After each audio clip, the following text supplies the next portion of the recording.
Okay, okay, we are back with some new Tay Tay. The Life of a Showgirl that was announced a while back, and we're finally getting it. I saw her talk about it on what's it called? That podcast, the Travis Kelsey guy, his brother's podcast. Anyways, she was saying how like this whole album's like I think it's like encapsulating her journey as she was performing around the world and stuff, right? I don't know if it was around the world, but you know what I mean, on tour. So it should be interesting to check it out. I see mixed opinions online where people are like, I don't see anyone hating on it though, but I just see like people like, oh, like they're disappointed, but then just people that love it. And that's just the beauty of subjectivity in art. So let's just check it out, man. The first song, The Fate of Ophelia. Also, if you're new here, we can put the playlist down below for all the Taylor first reactions for you. So you're welcome to check those out if you please. Anyways, The Fate of Ophelia, Max Martin on production, Shellback, and Taylor Swift.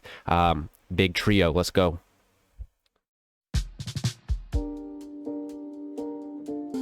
I heard you calling on the megaphone. You wanna see me all It's kind of groovy. Hold on. as legend has it, you are quite the pyro. You light the match to watch it blow. I swore my loyalty to me, myself, and I right before you lit. Those ad libs are nice too. Nice little energy booster.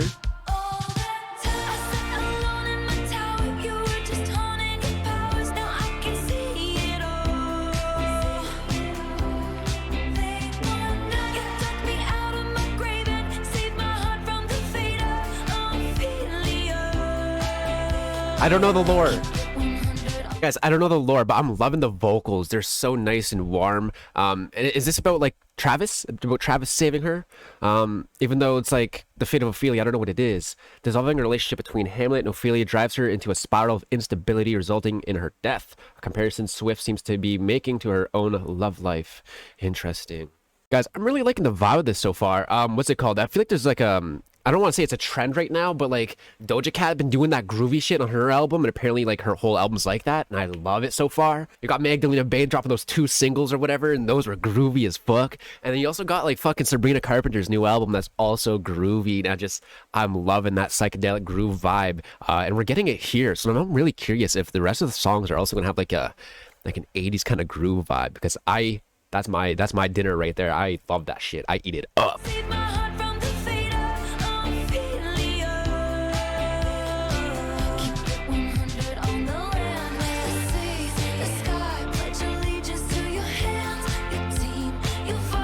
This is nice, man. Production's so beautiful too. The eldest daughter of a nobleman, Ophelia lived in fantasy. It's such a groovy kick. Cold bed full of scorpions, the venom stole her sanity. And if you'd never call for What she did there with her vocal.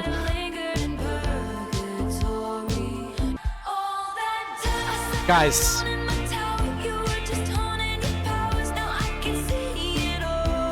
this is something I can totally hear on the radio every day, and I'm not gonna complain. You know what I mean? Like it's got that radio-esque quality to it, and not in like a bad way, in like a good way, that it's like a bop that you always look forward to hearing. So I'm fucking with this song, big time. I like it a lot.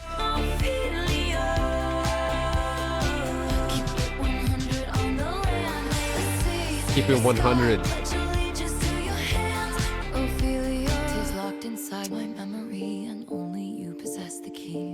This. And deceived, all because you came for me. Locked inside my memory, and only you possess the key. No longer drowning and deceived, all because you came for me. Ooh, that's pretty. That's a nice little breather.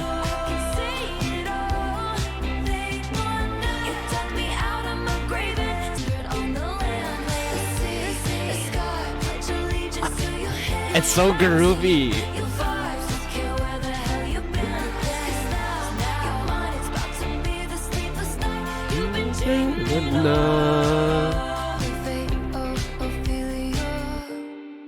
You saved my heart from the fate of Ophelia. Guys, that was a fucking fun track. That was a That was a really fun track, and I'm really hoping, just because like what other people are saying, and I'm not gonna, I got my own opinion over here, you know what I'm doing, but like it's just if people are like, not as hyped about it, now I'm worried. Is it because the first song is an absolute banger and the rest doesn't hold up?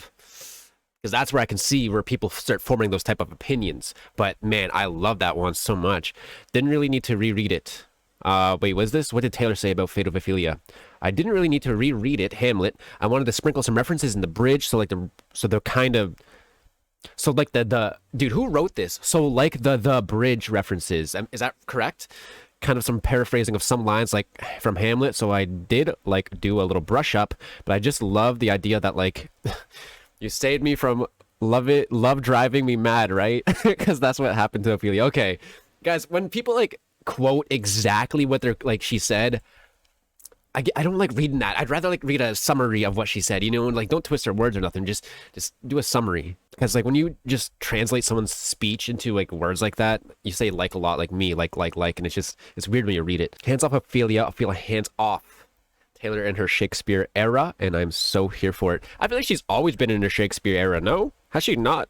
She's an English major.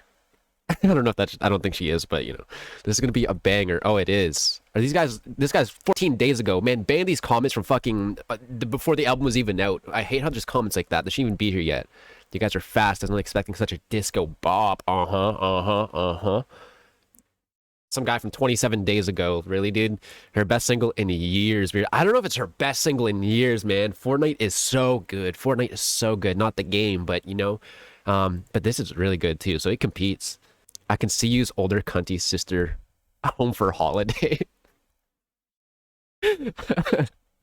What a time to be a Swiftie. I swear to God, it's giving I Can See You. This is the only one I'll have on repeat. Just played it. Second one. Song of the year. Period. Done it again. My favorite Taylor Shakespeare, everyone. Right? Banger. Oh my gosh. Banger out now. All right, guys. I think this song's a fucking banger and a half, dude. I like it a lot. The production is so pretty as well. There's just sparkles and the little accents here and there. Like it's very full, very solid. The vocals are beautiful as well. I fuck with it big time. Keep or delete. Keep. What am I writing this track? Dude, it's nice to have some new Taylor. I'm gonna go like a motherfucking. We're gonna start it off strong on this one. I'm gonna go 9-6. 9-6. Let it cook, dude. 9-6. Hell yeah.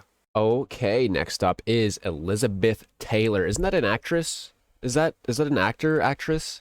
It is. Oh my God, that's from the back in the day. Oh wow, she died in 2011. R.I.P. I thought Elizabeth Taylor though was like someone that was like born like in the 80s or something, not back in 1930s. Huh? Really? I guess the Showgirl kind of vibe, right? Shouts out Elizabeth Taylor. Produced by Max Martin, Shellback, and Taylor Swift. Let's go. Wait. Spotify, don't cuck me. Elizabeth Taylor, do you think it's forever? My mind when you called me at the Plaza Athénée. Athénée. Sometimes it doesn't feel so glamorous to be me. All the right guys promised they'd stay under bright lights. They withered away, but you blew. Portofino was on my mind. The strings. And if your letters ever said goodbye, I cry my eyes violet. Elizabeth Taylor, tell me for real. Really, dude? Think it's forever. Wait, this is heat. I never had to, and I can't have fun if I can't help. Be my and wild when Hollywood hates me. Only as hot as your last hit, baby. Number one, but I never had to, and I can't have fun if I can't have. I'm sorry, I paused at the you. I cucked you guys, my bad. But guys, holy shit, it scared me. But it has like a reputation kind of darker twist to it. You hear what I mean? Like it has like a little bit of aggression in there too. Like I don't know the whole story behind Elizabeth Taylor, but I'm loving the vibe. I'm loving this fucking vibe. And the way she says, "Do you think it's forever?" She takes it low, and it's beautiful. It's beautiful lows, dude. So what's the story of Elizabeth Taylor? Her eyes were famously described as violet. Oh wow, really, dude? That's like a 1 in a jillion. But they were likely a deep blue that appeared violet under certain lighting and makeup conditions. Okay. Many people claimed she had naturally violet eyes, though. Okay. And Taylor's eyes are famously blue. If you mix blue and red, you get purple. Oh, really? Really? Why is it saying if you mix blue and red, you get purple? Like, no shit. So when her blue eyes turn red from crying, oh, they literally shift into violet. Yeah, but it's not your iris. That's the white part of your eye that gets red because of the veins. Whatever. Sometimes these genius explanations are just straight up silly, but I get it. I get it. Okay, let's keep going. That's your last hit, baby. Been number one, but I never had to. And I can't have fun if I can't have you. Hey, could you possibly get for the girl who What is this little drum everything switch? It's and nice. all at once?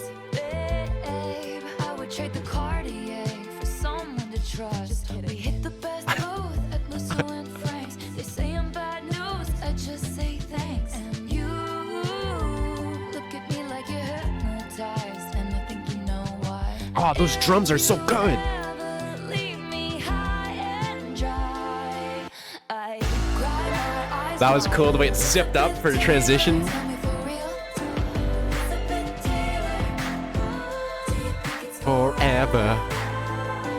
It kind of reminds me of like Diamonds Are Forever. I don't know why, but also Diamonds were like really more popular back then, right? Or when they, I don't even know. But it just reminds me of like Diamonds Are Forever kind of, and it has like a cool fucking vibe. Is anyone else getting this vibe I'm talking about? I don't know how to explain it. it's forever if I can't have you? Oh, Diamonds. Diamonds and lovers are forever in the papers, on the screen, and in their minds. All my white diamonds. Oh my god, the strings, dude. Turn them up. Don't you ever end up anything but mine. I cry my I get it. With the cry, violet eyes. Yep, yep. Tell me for real, do you think it's forever? Number one, but I never had to. Elizabeth Taylor. Do you think it's forever? On the screen and in their minds. Oh, the hits. Guys, I'm loving the drum switches. I'm loving the drum switches. Those heavy fucking boom. And then you got those like classic, like old school drums as well. Just da da da da da with like a nice rhythm. How are people hating on this? I mean, we're only 2 tracks in. I mean, no one's hating. No one's hating as far as I've seen. But there's people out there that I seem like disappointed in this project so far. And it's like, what the fuck are y'all smoking? Because I don't want none of that. You know what I mean, guys? I'm not even glazing. The sonically side of this, like the sonics. Does it work like that? The sonics, just how it sounds, the sound selection, the delivery of her vocals as well. Both tracks so far, even with their vocal delivery, it's just so fucking solid. So I get where it's like, no, I don't get it. I don't get the whatever. Well, let's keep going. Maybe it falls off at the end. I don't know, but I'm fucking loving every bit of it, man. Don't you ever end up anything but mine. Oh, that was the end right there. Guys, what's the thing I wanted to click on? Yeah, how hot is your last hit? Is this like referring to her own life? Or is it like, while it's visible how many parallels this song draws from Taylor's experience, this line masters a double meaning. This line, master a double meaning. What does that mean, master a double meaning? You're only hot as your last hit, baby. Both is referring to popularity, being hot. And my mid-idea, dude, we need a spell checker. Genius needs to implement a spell checker so that like when someone like makes some fucking spelling mistakes, they just fucking fix it for them, please. Largest hit as in like the song, as well as a sharp critique of the fleeting nature of fame. Okay.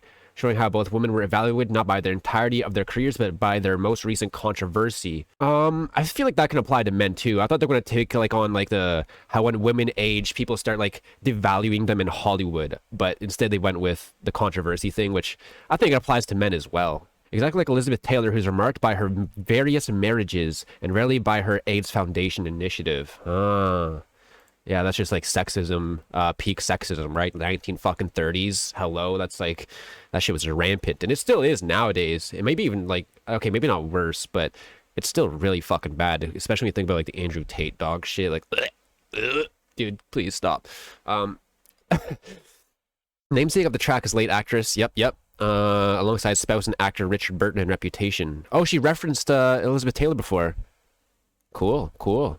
You could be my jailer, Burton, to this Taylor. Oh.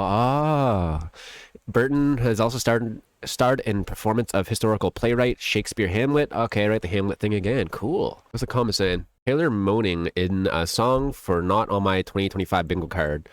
In a song for not on my... Guys, my brain breaks every time I read a comment, and it just makes, like, it's just grammatically wrong.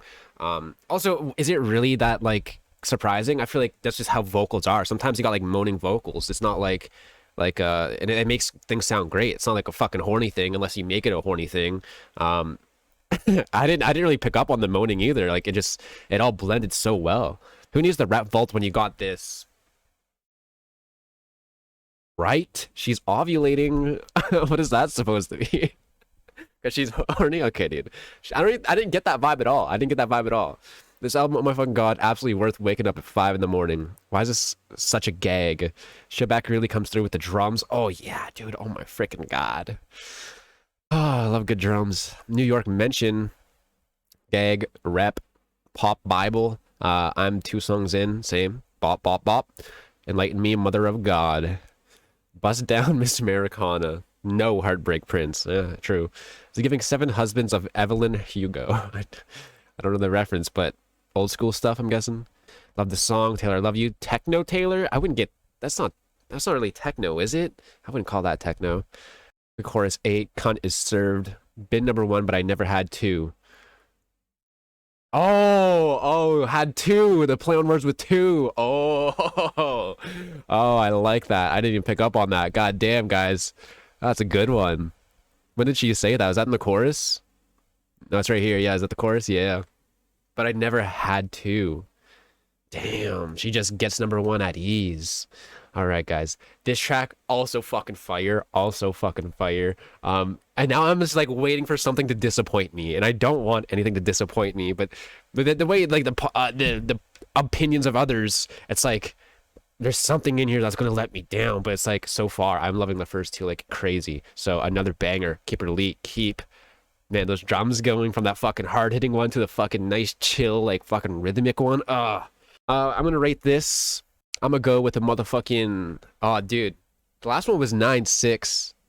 I'm gonna give this a 9.6 as well. I'm giving it a 9.6 as well. I don't know where to place it. I don't know if it goes higher than that, but it's not going lower than the last one. It might just be tied with it. So I'm gonna go 9.6. Fucking absolute bopski. Okay. Next up is opalite, which is a gemstone, I believe, right? What color is that? Is that purple? Oh, it's like a nice blue. That's really nice. It looks like the sky. Very nice. Max Martin, Shellback, and Taylor. I'm guessing they're on every track here together. Taylor captures the quiet resilience and luminous calm of finding the right person for her after a series of hardships within the Swiss discography. The track continues her tradition of assigning... Oh, is it like a color thing? Assigning... Where is it? Color to feeling, much like the fiery love of red or the intimacy of lavender haze. Ah, I love lavender haze. Very pretty color as well. Anyways, let's go. I had a bad habit of missing lovers past. My brother used to call it eating out of the trash. It's never gonna last. I thought my house was haunted. This beat already, guys.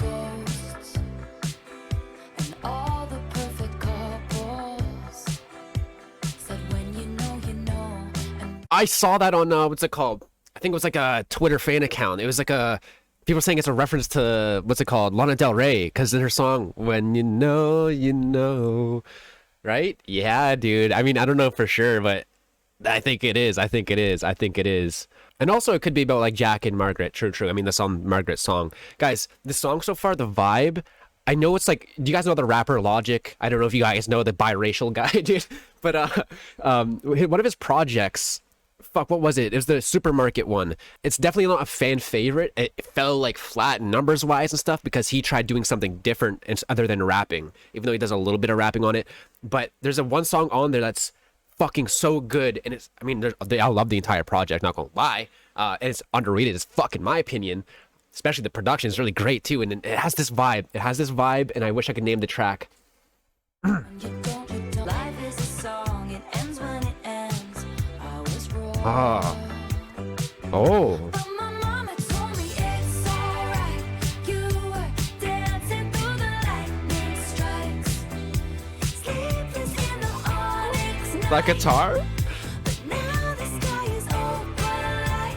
Oh, oh my Lord. The sky is open light. Ain't no one like you before. You had to make your own sunshine.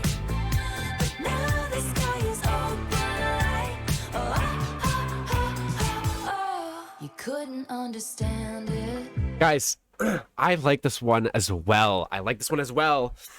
It's not as good as the last two because it's like a different kind of vibe. It's got the alternative indie kind of, not folklore, but folk sounding though. And I really like the chillness of it. It's very fucking chill. And I don't know, just very pretty sounds. Why you felt alone. You were in it for real. She was in her phone and you were just a pose. And Ooh. don't we try to love. We give it all we got. We finally let Soft you ad-libs. go. And what a simple thought. Told you it's alright. You were dancing through the light. I love the guitar following her. Sleepless in the onyx night. But now the sky is open light. Oh my Lord. Never met no one like you. I love it. I fucking love it. Had to make your own sunshine. A star inside a teacup. What does that mean? Shelter here with me, my love. Thunder like a drum. This life will beat you up. She takes it up with it. A temporary speed bump, but failure brings you freedom. And I can bring you You only learn when you lose.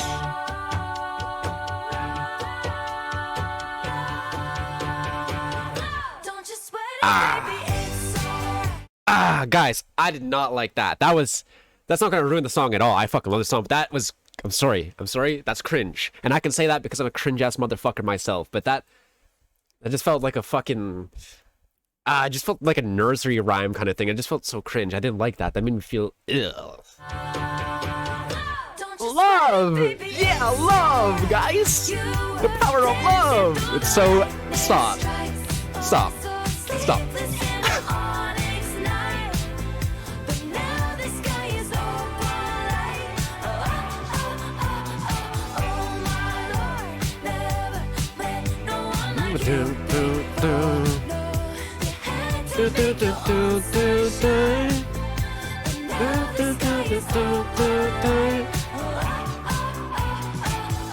Guys, everything's been catchy so far. And I think that's one of the most important things to create a consistent album, in my opinion, in my personal taste. And everything so far is really catchy. The melodies are fucking amazing.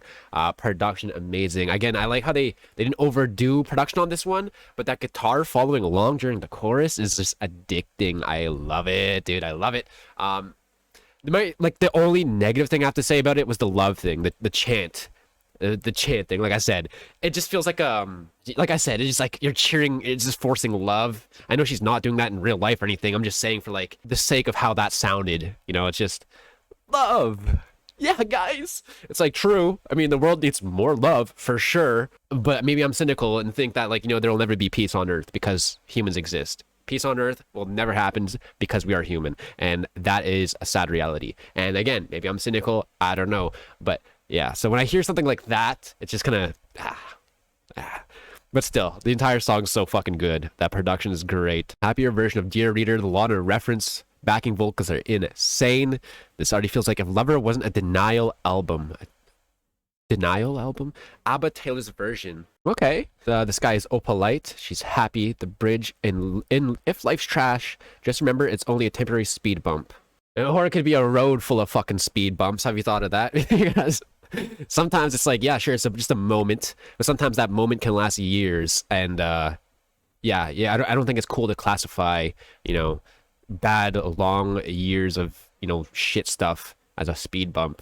even though life can go on, but sometimes life ends very quickly, right? So I get the positivity and the optimism though, but yeah. I'm gonna fucking cry. It's so sweet. It's like Taylor out here hyping me up while my life's falling apart. Ah, right? Yeah, true. This might just be my fave. Ah, hit one of the cutest songs she's ever made. The bridge. 80s vibes. Yes, yes. Guys, I'm loving all these fucking 80s vibes, dude. Doja Cat's album, so far from what I heard. Like I said, Sabrina's fucking new album. Magdalena Bay's singles. Such a banger. So good. Peak. Yearning for a great true love. This is how it sounds. I'm not used anymore to I'm not used anymore to this level of happiness. Ah, good for her. Genuine pop perfection, the style of this album. Oh, okay, I hear that. The sky isn't maroon anymore, it's opalite. It's not maroon anymore, it's opaline. Megan Trainor. Ah. I mean, I don't know too much, but I can hear this being a Megan Trainor track, but thank God it isn't, all right? Feels generic, but very catchy. Would be a strong second single choice. Why did they say choice twice?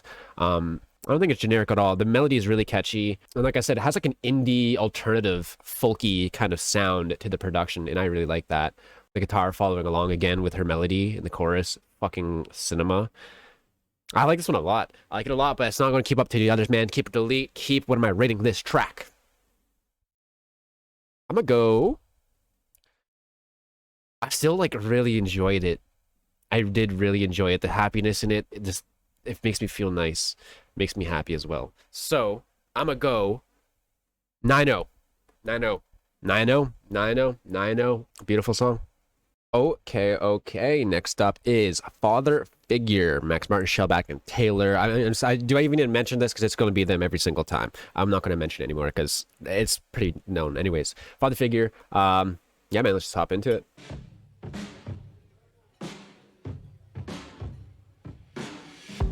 When I found you, I kind of like those drums like that.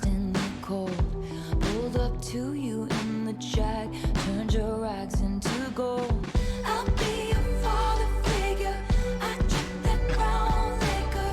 I can make deals with the devil because my dick's bigger. Who's this about? You're a prophet. Just step into my Ah. office. I dry your tears with my sleeve. Leave it with me.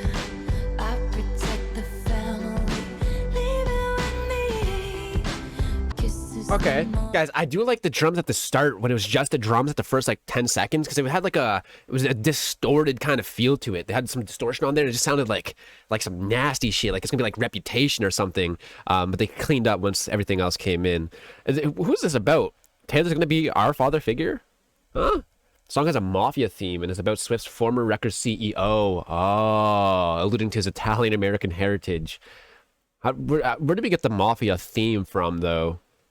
I don't get that. I don't hear it, and I'm not reading it. I don't see anything relating to mafia other than the fact that this guy's rich, but that's because, you know, CEO. But interesting, let's keep going now. Now that I know that, like the context. Deals with the devil, huh? I paid You're the off it, check right? before it kisses the mahogany grain. Said they wanna see you rise, they don't want you to reign. I showed you all the tricks of the trade. All I ask for is your loyalty, my dear protege. Guys, I'll be your father figure. I feel like CEOs shouldn't be fucking involved with the artist at all because it's like the whole idea of like building a relationship with your artist as a CEO, like you have managers and other people in between. You know what I mean? Let the other people take care of the artists. But having the CEO deal with each of the artists seems kind of manipulative, no? Is it not kind of like manipulative? Like, oh, we're best friends. I'll take care of you. You're my student, and I'm your teacher. Shit like that. Like, it kind of creates that loyalty, sure. But why would it create that loyalty when you're taking advantage of your artist? You know what I mean? So if you have like middlemen taking care of your artists, it's like they're more likely to take care of them properly because it's not their company. It's not their record label. You know what I mean? So it's kind of like CEOs of fucking record labels should not be interacting with their artists. Simple as that. Call that crazy? I don't think they should be interacting with their artists on a personal level like that. Or they can just stop being fucking asshole scammers. I can make deals with the devil because my dick's bigger. Hearing Taylor say that is crazy, dude. Step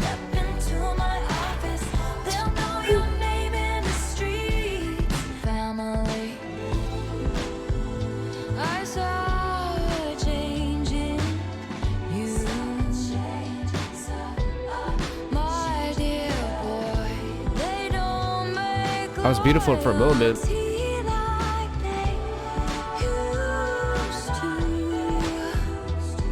It's conditional, right? Spark the ignition on foolish decisions, which led to misguided visions. Led to Bars? fulfill your dreams. You had to get rid of me. Found it, I got the place surrounded. You'll be sleeping with the fishes before. Oh, okay, there's you know you're Mafia. drowning. Whose portraits on Oh. the panel? Who covered up your scandals? That chord change? I don't know if I like this chord change.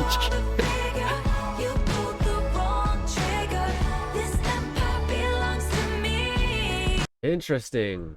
Guys, that was a good song. I don't think it's like I feel like this is more of a song for Taylor, you know what I mean? It's about like this man that has power over her, taking advantage of her, and it's just like for us fans, it's like we hate that. We hate that motherfucker. You know what I mean? So like it just makes me disappointed with this fucking piece of shit CEO. What's his name? Say his name. Say his name. I'll say his name out loud. Scott Borchetta. Is he actually in the mafia? I mean, I'm kidding, but yeah, so him like, yeah, see again, like he creates this like loyalty with her and personal trust and connections, and it's like you can look up to me and I'm always here for you, but then he sells her masters and shit, dude. Her art, the shit that she created with her brain, her heart and soul and feelings. It's just so fucking manipulative and it pisses me off, dude. So, the subject matter kind of just annoys me because it just makes me, you know, mad at this motherfucker. But like the production's pretty cool. The production's pretty cool. I still think this is the weakest track now. I think this is the weakest track, but still, it's a solid track.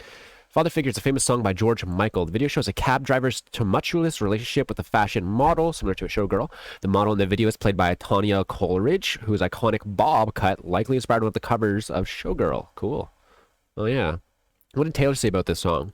Yeah, that was a fun one to write, and we love a song with a key change. Loves a key change. Guys, I think the key change was not, I don't know. It kind of came out of nowhere, and that's usually how they are, but it didn't improve it in my mind. In my mind, it didn't improve it. If anything, it's just like, it was kind of unneeded. They could have did a key change for a different song, and it would have been probably way better, but they're just kind of random. It just didn't really make sense either for this one. I don't know. Personally, that's how I feel. We had it written before then, the baby girl movie. What? We had actually written it before then, but it was kind of, I thought it was kind of fun, like a fun coincidence, because it's a very different way of using the idea of a father figure to kind of talk about power structures, and the flipping of the power dynamics. True, she flipped the motherfucking dynamics, dude. She flipped that shit, dude. True, dude. Interesting. Because you're what is what? Okay. Okay, everyone's gonna. You true? She was a man that. If she was a man, then she'd be the man. Okay, dude. I think her dick's bigger. True. Mask Taylor. Okay, Mafia Boss Taylor. Song names are Chef's Kiss. Okay, that's 2 months ago, dude. Get out of here. Veronica Lodgecore. I don't know what that is, but it sounds like a cold winter chateau, like she said. 100% sure this is a diss track to William Bowery. Ah, so not the CEO? Oh, that's 2 months ago. Father Figure is about predatory producers, managers, execs who lie to the showgirls, the young artists, promise them riches and fame, yet do not hesitate to get rid of them when they're not useful anymore, when they don't bring money anymore. Right. They also lie about the price that comes with the help, like losing your rights to your music.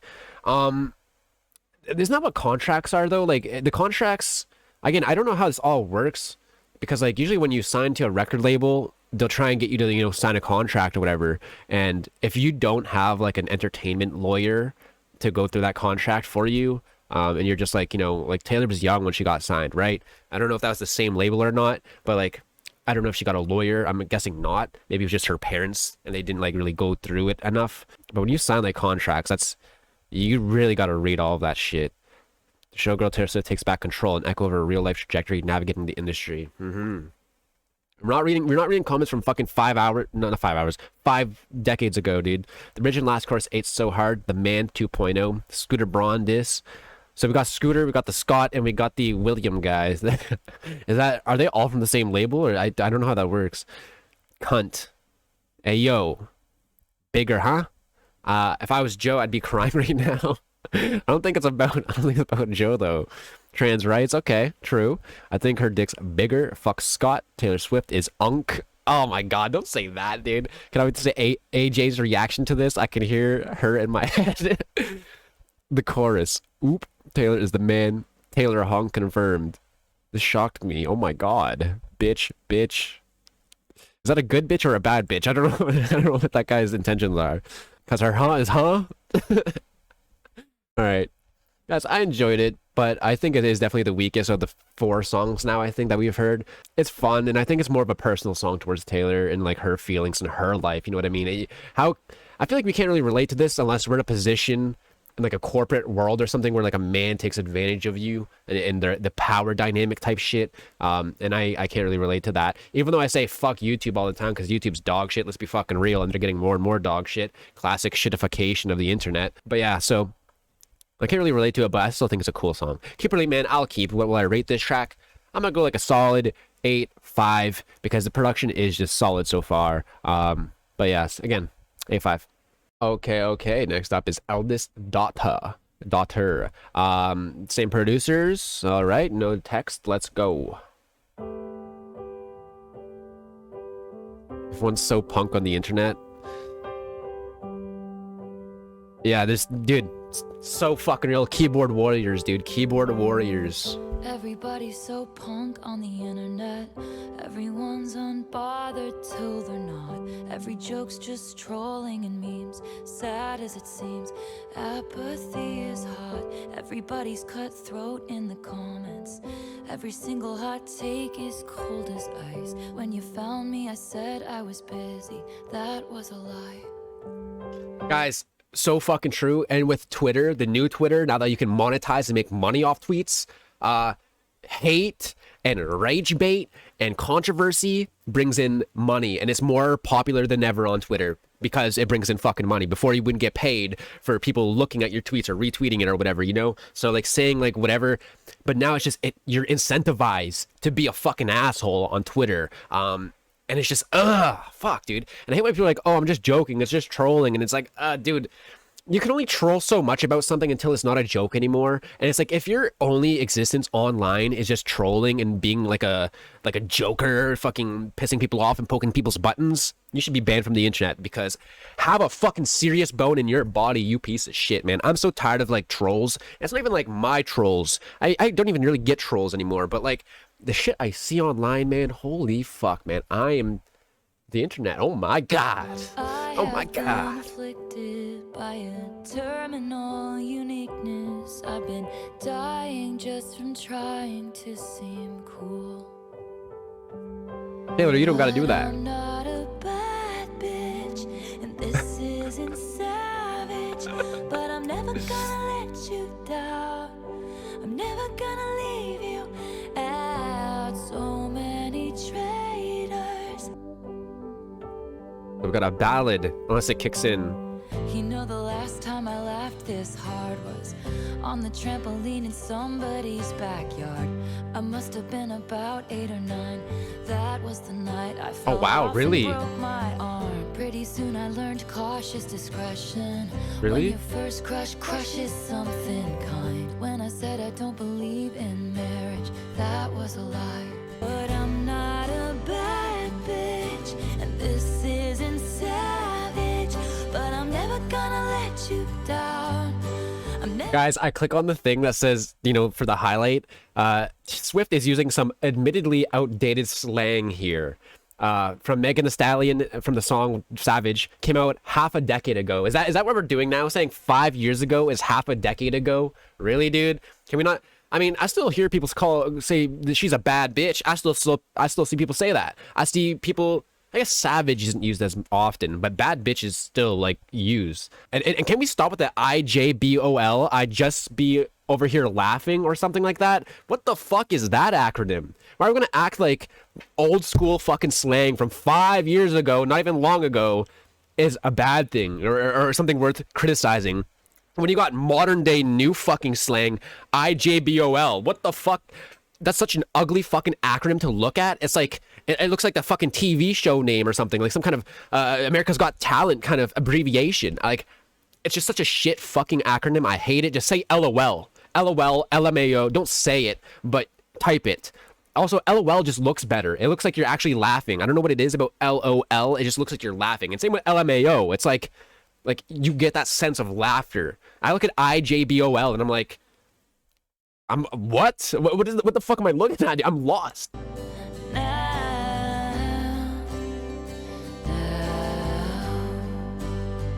I'm missing the grooviness, not gonna lie. A beautiful, beautiful time lapse. Ferris wheels, kisses, and lilacs. And things I said were dumb. 'Cause I thought that I'd never find that beautiful, beautiful life that shimmers that innocent light back. Like when we were young. Damn. Every young out, so many traitors. Smooth out Dude, the background vocals are really nice. but I'm never gonna break that vow. I'm never That's a nice sad song. I think that's a good song. Again, I'm missing the disco and the groovy kind of vibes that we've been getting at the start. But apparently I don't remember track 5 being a thing. I just remember track 13, but this one has no track 13. And the 5th tracks are usually like a sad one, it says. It deals with mental struggles that can often come with being both an oldest child and elder sister. Swift has taken her learnings from being an older sister and used them to when dealing with her fame. Is there something I wanted to click on? Oh yeah, I think it was this. I've been dying just from trying to seem cool. Swift has talked in the past about how she's not cool, and has written songs about wanting to be cool despite this not coming naturally to her, such as I play it cool with the best of them. You're on your own, kid. Yeah. I feel like the whole idea of wanting to be cool is just fucking stupid. I feel like people that are cool don't care about cool. And again, that sounds like I'm glazing myself, but it's just, that's how it is. People that want to be cool, just be you. And that's such a cliche to say. Just be you and stop trying to be cool. No one's really trying to be cool. You know what I mean? And also, like, if being cool means doing drugs and like hanging with like some sketchy people, do not do that, because that's not cool. That's not cool at all. If anything, you're a fucking idiot for doing all that stuff. I mean, I'm not judging. I've done my fair share of, marijuana and stuff, but responsibly. Do it responsibly and not around a bunch of sketchy crackheads. When I said I don't believe in marriage, that was a lie, and she's getting married. The moment she pulled the piano, I knew she was making it personal. Millennial core. It kind of is millennial core. I feel that, but not because of the fucking slang thing, not because of the bad bitch, savage freaking slang. Eldest daughter Taylor, younger child Travis. Okay, song's gonna kill me. That was 2 months ago, dude. I don't know about this. I like it, but it's definitely like on the weaker side for me too. I'm crying. The bridge is sweet. Wait, Lavender Haze mentioned. Did she? I didn't pick up on that. Maybe it was like not the word lavender haze. Okay. But I'm not a bad bitch, and this isn't savage. Remind you of I'm not a princess, and this ain't a fairy tale. No, stop. We're not doing that. The amount of reaches I see, and the annotations on Genius that some fans come up with, it's like, oh, like earlier, like she said forever, and they compared it to another song where she said forever, and it's just like, not everything's a fucking reference. I think Taylor just messed with their brains with all the Easter eggs. The Easter eggs got them looking everywhere now for like a little connection, and it's like, dude, not everything's a connection. Like, she said the word forever. That's it. It's not a reference to anything. So please, you're going schizo, man. The bridge is the most beautiful and gut-wrenching thing I've ever heard. Crying, sobbing, this fucking sucks. She's really gonna marry that man, isn't she? Damn. This isn't savage, this is satire. I don't think it is. I'm not really like relating to it, but I get the point where it's like, you wish you could feel like a kid again, you know? And she said something like that, and I do wish like that too, like when we were young, you know? Because getting old, and it's not only just myself, but seeing those around you get old and people die over all these years and shit, like it's fucked, man. It's fucked how you just can't ever go back to being young and just living life. And it's not like regrets or anything. I mean, maybe, but not really. It's more of just like, you gotta just accept that time's constantly moving forward. I don't know, it's weird. So in that sense, I kind of get it. But overall, dude, I think the song's an interesting song. Not my favorite. I do want her to bring back that more groovy shit that I was loving at the start, because I love that groovy shit. So keep it elite, man. I will keep. What will I rate this one? I'm gonna tie it with the other one, 8.5 as well. Yeah, 8.5. Let's go. Okay. Next up is Ruin the Friendship. I wonder who this is about. Song details regrets for not pursuing a former friend romantically. Stop. Stop. Oh, yeah, dude. There we go. Maybe Jeff Lang. Glistening grass from September rain, gray overpass full of neon names. You drive 85, and it was not an invitation. Should have kissed you anyway. Should have kissed you anyway, and it was not. Oh, he has a girlfriend? Okay. No. No, stop.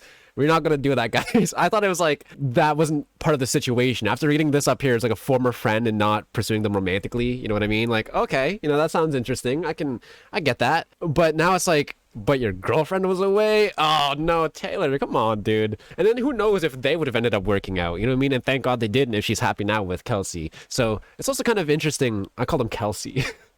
Travis. It's also kind of interesting that this song is even like happening right now, because she seems like more happier than ever, which I love. So it's kind of weird to think back on like a situation where you regret not pursuing a friend romantically back in the day, you know? Like, I don't know what that means. I don't know. Maybe he's like down a bad route now, and like she could have helped him stay on a straight and narrow road or something. I don't know. So interesting concept. Corsage dangles from my wrist, over his shoulder, catch a glimpse and see you looking at me. 50 Cent. And it was not an invitation, but as the What song? song played, should have kissed you anyway, and it was not. Don't make it awkward in second period, might piss your ex off. Lately we've been good, staying friends is safe, doesn't mean you should. When I left school, I lost track of you. Abigail called me. Abigail shuts out. Goodbye, and we'll never know why. It was not an invitation, but I flew home anyway with so much love to Damn. say. It was not convenient, no, but I whispered at the grave, should've kissed you anyway. Ooh, and it was not I get it. an invitation. Guys, I mean, I don't get it. I can't relate to that part, but like, I get it now. She can make this kind of sentiment and bring this concept to light, even though she's happy now in her marriage, because of the fact that it's like I said earlier, like she could have probably kept him on like a better path, even if it was only a relationship that would have lasted like a year or two or something. You know what I mean? Even at that point, she might have changed the trajectory of his life. Is that what she said? The word trajectory? Am I hearing that right? Oh man. R.I.P. R.I.P. What's his name? Forever Winter. That's one of my favorite Taylor songs of all time. It's possible that's about the same person. Interesting. Guys, that's so fucking sad, man. R.I.P. R.I.P. buddy. I don't think we know his name, but let's keep going.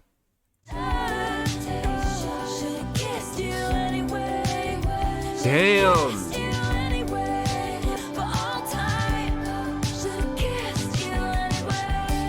What if it was me that died?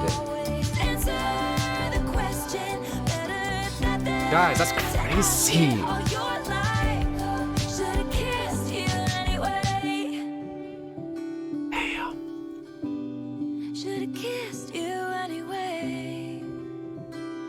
I'm getting all existential in my motherfucking mind right now, man. I didn't think of it from the other perspective. I was thinking if I was Taylor, but now I'm thinking of it like, what if I was on the other end? And it's like, I don't know, man. Like, shit, man. Oh, Jeff Lang. Right. R.I.P. Jeff, dude. Damn. There's a song that kind of wistfully goes back in time to moments that you hesitated, moments that you were too scared or anxious to do something that you were really curious about. You know, the idea of if you told this person you had feelings for them, or if you kissed this person, you might ruin the friendship. And it kind of goes back in time and explores what really would have been so bad about that. So it really kind of a beautiful story of taking chances when they present themselves and not letting them pass you by, not having to spend your life wondering what would have happened if you would have done it. Damn, dude. And again, like I said, it's not like they had to live happily ever after. Like, even if they just got together for, like, you know, a couple of years or something, like, you can change the trajectory of someone's life. But again, I don't think it's like it's on her to do that at all or anything, but you just never know. And that's why it's like hard to not think of the past, because you'll never ever know if things could have been, you know, different this way or that way. It says it was from suicide, and if that's the case, then it's like that's mental illness, right? So even if Taylor, you know, got with him for a while and they broke up, like, who knows if how where things could have went. We don't know. So I think it's hard to just not think about that stuff, but we can't really think too deeply about the past because we can never change it ever. I absolutely didn't expect the story, but I love this. When Abigail's name dropped, shit, that turned out dark. Yeah, ruin the friendship also means becoming lovers. Plot twist. It was not convenient, no, but your girlfriend was away. Should have kissed you anyway. The fucking GIF. That's how I felt. That's how I felt. But now knowing, like, you know, the full story as the song progressed, it's kind of like, I don't know. It's interesting. It's such an interesting kind of concept, because it's like, yeah, like on the surface level, that's kind of fucked up. It is fucked up. But then you consider the future. It's like, but they couldn't know the future back then. They wouldn't. So it's just like a mind fuck. And it just shows how, like, decisions we make now can have outcomes and shit that we don't even know about. Like, dude, life is too dank. Getting how bad do you want me? How bad? Wait, this is a month ago, dumb motherfucker. Fuck, dude. Delete these comments. I'm getting the feeling forever winter. Teardrops from my guitar. This song, or they're all the same person. It might make me jump off. It's interesting because I love Forever Winter, and the song is really nice too, but Forever Winter is like peak. It's so good. The whisper at the grave, the production of these songs, oh my. I was not expecting to cry to this one, yeah, here I am. So sad. She wants me to jump. Do not jump, guys. Don't do that. It'll always be better to ruin the friendship. No, stop. It'll always be better to ruin the friendship? No. Did you listen to the fucking song we just listened to, dude? You don't know how things are going to play out. Yes, it could have maybe been better, and maybe he could have been alive, but also he might not have. He might ended up the same way he is now. We don't fucking know, dude. And I'm someone that, okay, dude, whatever, dude. I'm just going to pretend this song doesn't exist. I can go deeper into this, even bring up like a personal kind of story, but I don't want to do that. I don't want to do that because, like, it's just, I can't really do that right now. I can't really do that right now. Just in case some people are watching. I don't know if I don't think so, but it's love to them. It's love to them. The song has the same subject as Forever Winter. Talented, brilliant, incredible, amazing, show-stopping, spectacular, never the same, totally unique, completely not ever done before. She's serving your honor. Jesus, dude, glaze harder. Oh my God. All right. Guys, I like the song, and it's definitely one of those ones that, like, hit deeper to the core. And like I said, it kind of gave me like an existential moment when I think about being on the other end of it. Oh, just really interesting song. Nice vocals, writing is amazing. Production is not too crazy on this one. It was, at first it was, but I don't know. I feel like they could have, actually they probably don't want to do too much production on a vulnerable track like this. I don't know. I still like it though. Keep it elite, man. What I'm going to rate this track, I think I'm going to go like an 8.6. 8.6 for this one, guys. Ruin the friendship. Very vulnerable. Okay. Next up is Actually Romantic. Same producers. Okay. Everything is a romantic. Wait, is that a Taylor song? Everything is romantic, or is that? Oh, that's a Charlie song. Oh, guys, I saw another thing. Oh my God. This is the song. I saw a quote. I didn't hear anything, but I saw the quote about Charlie and her dissing each other or something like that. And this is the song, I guess. And that's funny because of the title. Oh my God, that's funny. All right, let's check it out. That's crazy. Boring Barbie when the Coke's got you brave. I heard you call me boring Barbie when the Coke's got you brave. High fived my ex and then you said you're glad he ghosted me. Wrote me a Oh, song shit. saying it makes you sick to see my face. Some people might be offended. Guys, I thought it was just the one line. The quote I saw was like just the one line. I didn't know there's more. High five my ex. Oh shit. Charlie wrote about feeling envious and insecure around an unnamed girl. Sympathy is a knife. That was about Taylor? Fans quickly pieced it together. It was singing about Taylor. I don't remember knowing that. Charlie tweeted the song's titled Day on the day Taylor's album dropped. Because of the lyric, don't want to see her backstage at my boyfriend's show. Here, Taylor's going after Charlie for wanting Maddie Healy to ghost her. Oh, because George Daniel. Oh. A claim that was alluded to in a previous track. Your friend just ghosted you. Oh, the smallest man ever lived. Your friend just ghosted you. Now you know what it feels like. Charlie's lyric at face value is her admitting she hoped the relationship would end. Fingers crossed behind my back. I hope they break up quick. That's kind of petty. That's kind of petty. Why do you hope that? I love Charlie, but like, I love Taylor more, dude. But like, I don't want to be picking sides. We don't got to do the picking sides thing. I don't want to be a toxic fan and be like this and that. But why? Why do you hope that? Weird, dude. But it's actually sweet. All the time you've spent on me, it's honestly wild. All the effort you've put in, it's actually romantic. Oh. I really got a hand in They're in love. you. Ooh, no man has ever loved me like you do. But you keep It's a full-on diss track? sending me Valentines, and I know you think it comes off vicious, but it's precious, adorable, like a toy chihuahua bugging at me from a tiny purse. That's how much it hurts. How many times has your boyfriend said, why are we always talking about? It's actually sweet. All the time you've Guys, that is wild. Is that a factual statement though? Is that a thing that really happened? In Sympathy's Knife, Charlie alludes to this happening. One voice tells me that they laugh. George says I'm just paranoid. Oh, so you can kind of interpolate that from that. True. If her boyfriend or her husband now is saying that she's always paranoid, and you can probably infer that it's because she's always talking about Taylor.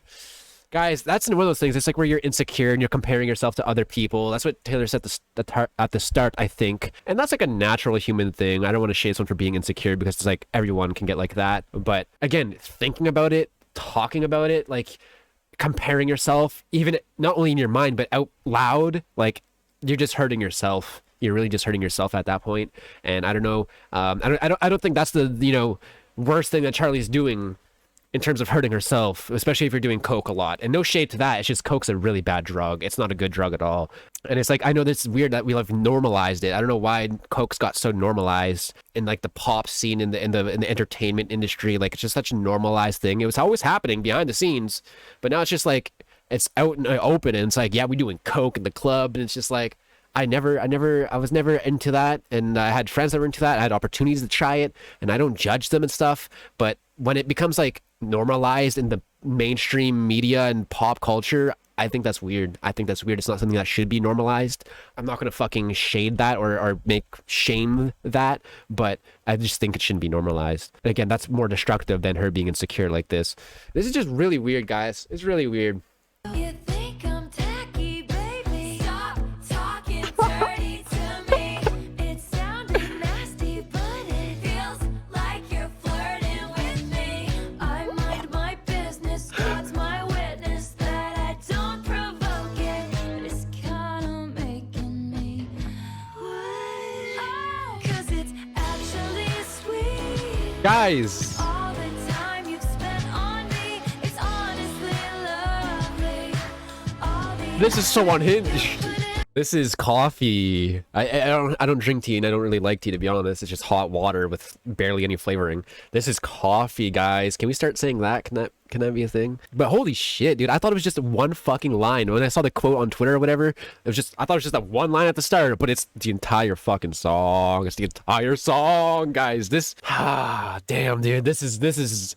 I don't want to feed into the drama, but like it's such an entertaining thing as a listener, you know what I mean? And even though it shouldn't be, because it's like this is people's feelings and insecurities and the beef and stuff, so it's like, but that's kind of how it is.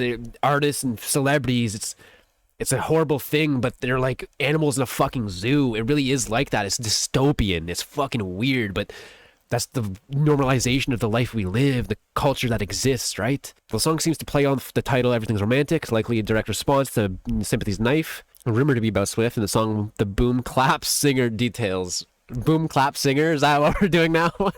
I like that song.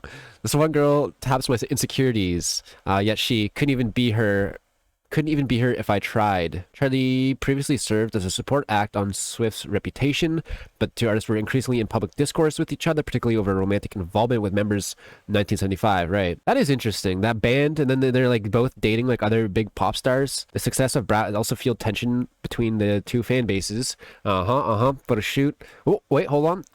Swift fan criticized a photo shoot that Charlie did featured a severed hand wearing a beaded bracelet, which they deemed insensitive following a stabbing. Yeah, that shit's fucked up. Guys, that shit was fucked up. R.I.P. all those kids. That pisses me off. That motherfucker, dude. And they tried to and they politicized it as well and shit, dude. Yeah, that shit was fucked up. Yeah, and it's also kind of fucked up that they did this photo shoot. I need to see this photo shoot just to see like the beaded bracelet and a severed hand. Like, that's really fucked up. If you're throwing shade at Swifties like that, like Taylor has like a lot of young fans, and it's like if you're doing a severed hand with a beaded bracelet, it's not just some like adult's cut off hand, you know what I mean? Like it can be seen in a way like that's a kid's hand, you know, and I don't like that. That's even worse. Themed yoga and dance workshop. Charlie also publicly scolded fans who chanted Taylor Swift is dead at Brad events. Oh God, what? But she scolded her fans. Thank God she told them like to chill the fuck out. But then again, it's like they're only chanting that because of the little hints and shots you're throwing at Taylor. They wouldn't be chanting that if you weren't throwing shots at Taylor. Dude, what a fucking shit show. Oh my God. Oh my God. If this is about Charlie, I'm going to be so mad because Sympathy's knife wasn't a jab at Taylor. It was just Charlie's insecurities. Even if Tay was involved, I really don't want another two of my girls. Yeah, that's what I'm saying. I'd rather them not be beefing. It's kind of making you what? Yeah. So many people pressed in the comments. The song is really childish, especially because Charlie's song was about her own insecurities, about not being able to be like Taylor or have her success. Sabrina. Oh, because the making me wet thing. Y'all, while just attaching random fantasies to random singers, like who the fuck cares? Y'all act like she named Charlie by name. I mean, it's pretty obvious though. Let's be real. Like, actually romantic. Everything is romantic. And like all the things she's talking about, pointing out like the insecurity thing, even Charlie fans see that she was just airing her insecurities. And like the boyfriend thing, like they're both dating the same person from the band, not the same person, but the band, you know what I mean? You can't be like, oh, this isn't about Charlie, guys. She didn't name her, so let's not do that. She doesn't need to name her. Can you read between the lines? Not even between the lines. Can you read the fucking lines? Simple as that. Like, these lyrics are embarrassing. I need to stop playing like Charlie wasn't being a loser all of last year, and not just to Taylor, to Camilla. Isn't Cabello racist? Like, can we not defend her? FKA Twigs, Rena something, I remember. And she was just shady as fuck. Y'all ate it because it was so brat, right? Brat chat. Now you guys are the moral police. Isn't that interesting? Yeah, it's just drama, dude. I think people are just here because it's like drama's entertainment. You know what I mean? Like that's yummy, delicious. We eat up drama. What does this have anything to do with Charlie? You guys are jumping to conclusions. Guys, people like saying, what does this have to do with Charlie's insane? That's insane to me. And like the fact that you need her to say Charlie's name, like the other guy up here, y'all act like she named Charlie by name. Is that what you need to be convinced that this is, you know, throwing shade towards Charlie? Is that you need her to say her name? Come on. Read the motherfucking lines. It's so blatantly obvious. It's not the tasteful to write a diss track in response to a song where Charlie literally says she wants to shoot herself because of how low her self-esteem and her feelings of always being lesser than Taylor. That's insane. Did she actually say she wants to shoot herself? Well, that's not insane. It's just sad. And I hope she gets better. And again, I don't know all the lore. I don't know all the fucking lore. It's just that like, if you're throwing shade at Taylor because of how you feel, even though Taylor did nothing to you, you kind of brought that negative energy onto yourself. Like I get having those insecurities and low self-esteem and that, but you can't be like shading her out loud. You know what I mean? You can have those feelings in your mind and stuff and you keep that to yourself. But as soon as you put it out there into the world, that energy's out there and it will come back. Especially when you're a famous person with a massive fan base and they're also a famous person with a massive fan base.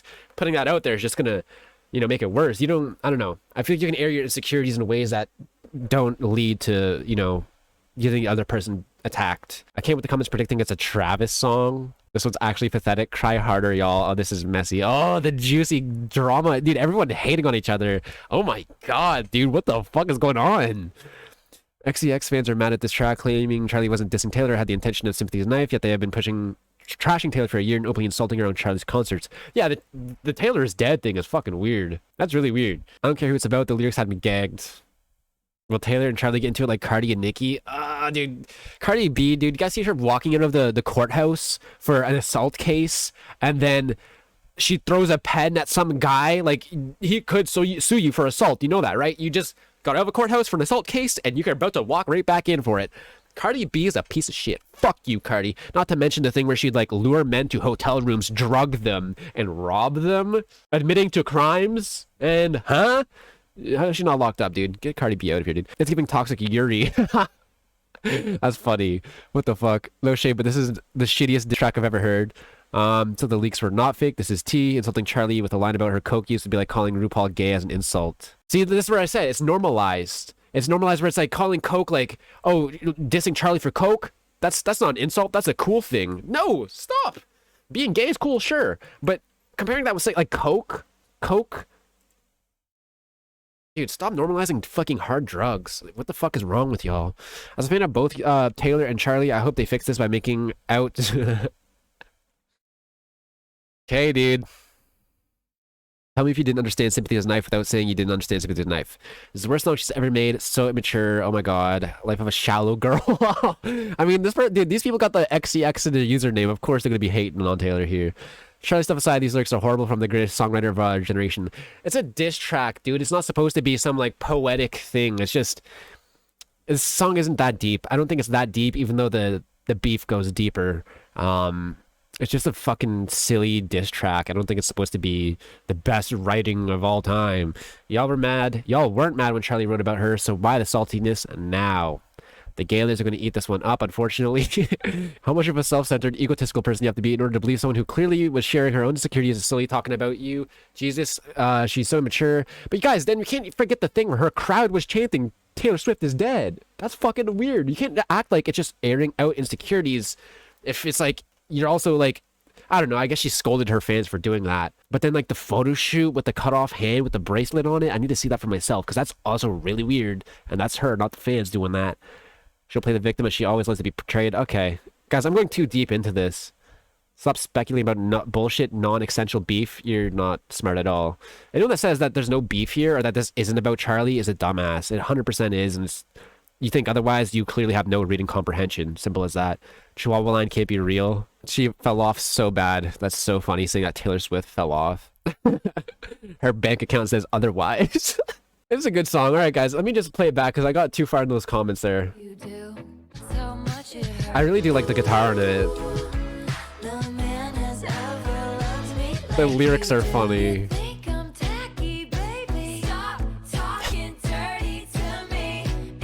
I like the song. I don't think it's like the most like best song or anything like that, but I think it's a fun, simple song. It's not supposed to be super deep in terms of like poetic and artisticness. Yeah, you can look at it as petty. Yeah, you can look at it as shallow or whatever, but I don't really care that much. The beef is whatever. I'm just here for like the drama and stuff, but I'm not like invested in like this person's wrong, that person's wrong. I mean, at this point, they're both wrong. They're both throwing shots. They're both wrong. So I don't really care to pick a side in this.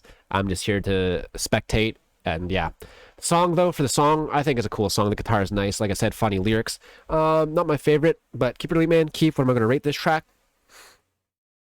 I'll put it 8.5 with the other ones. 8.5. It's a fun track, dude. 8.5. Okay. Next up is Wishlist with dollar signs. Produced by the same people as usual. Let's go.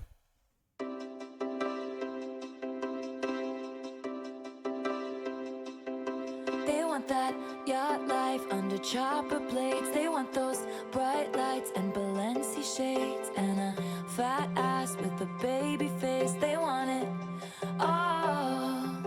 They want that complex female character. They want that critical smash. What's that? An Oscar on their bathroom floor. They want it all. Is that a reference to Kanye? No one said this yet. No one said the Oscar on the bathroom. Oh, it wasn't an Oscar. What was it? A Grammy. Never mind. It was a Grammy. I didn't even know about this until recently, but apparently he threw a Grammy in the toilet and peed on it and posted a picture of him peeing on it on Twitter or something. I didn't know about this until like recently. So Oscars are not Grammys, they're different. Guys, I hope this isn't like too materialistic of a song. The yacht life under blades, bright lights, and fucking surgery, Balenciaga shit. I'm not big on materialism at all. As a matter of fact, I hate it. So let's hope it just talks shit on these kind of things. Oh, Please. They should have what they want, they deserve what they want, hope they get what they want. I just want you. Have a couple kids, got the whole block looking like you. We tell the world to leave us the fuck alone, and they do. It's got a Lavender Haze feel. Got me dreaming about a driveway with a basketball hoop. Travis don't play that. Down, got a wish list. I just want you. 3 dogs that they call their kids. Aw. And that good surf, no hypocrite. Good surf? They want it all. A real They match. want a contract with Real Madrid. They want that spring break that was fucking lit. And then With that bass line coming in there, that sounded dirty. It's not even like a dirty, but it's like a, it's like a good groove. that good surf, no hypocrites. They want it all. They want a contract with Real Madrid. They want that spring break that was fucking lit. And then that video taken off the internet. They want it all. And they should have what they want. They deserve what they want. Have a couple kids, got the whole block looking like The falsetto is nice. you. We tell the world to leave us the fuck alone, and they do. Bust up, settle down, got a wish list. I made wishes on all of the stars. Please, God, bring me a best friend who I think is hot. I thought I had it right once, twice, but I Guys, I've seen some stuff. There's like a Taylor Swift subreddit or some shit like that. And it was like the Gaylors were really mad about her getting married. Like they were pissed. And there's also like just other like viral posts that popped off where it's like they were so mad and they're heartbroken. They were fucking like as if they even had a chance with her in the first place. And it was just like, holy fucking shit. The parasocialness, I've never seen that before. Like I've seen some parasocial motherfuckers, but that's like, oh my god. It's unbelievable. Unfucking believable, dude. once, twice, but I did not. You caught me off my guard. I hope I get what I want, 'cause I know what I want. Fuck alone, and they do. Wow. Got me Oh. dreaming about a driveway with a basketball hoop. Bust Production's up, really settle pretty there. down, got a wish list. I just want you. And we could have a couple kids, got the whole block looking like you. Why does the whole block look like you though? Leave us the That many kids? they do. I don't think you could survive that. Got me dreaming about a driveway with a basketball hoop. Bust up, settle down, got a wish list. I just want you. I like that there's an extra vocal layer in there with a vocoder on it. I like that. I feel like they did that in Lavender Haze as well, I think. Taylor began by saying that this was the last track she wrote and that it's one of her personal favorites. It's one of my favorite songs on the album by far. It's like so romantic. It is romantic. It's got such a great like imagery in the verses about just what kind of lives people want and just kind of living in this state of acceptance of whatever way anybody wants to live in the world as long as you get to live the way that you want to live, which how often does that happen though? You know what I mean? Like it's romantic, but then you come to the reality of things. Like, is this guy going to get a real contract with the Real Madrid? I don't know if I'm even saying that right. You know what I mean? I mean, this is possible. You know, have 3 dogs with like your partner and either your kids. You know, living off the grid.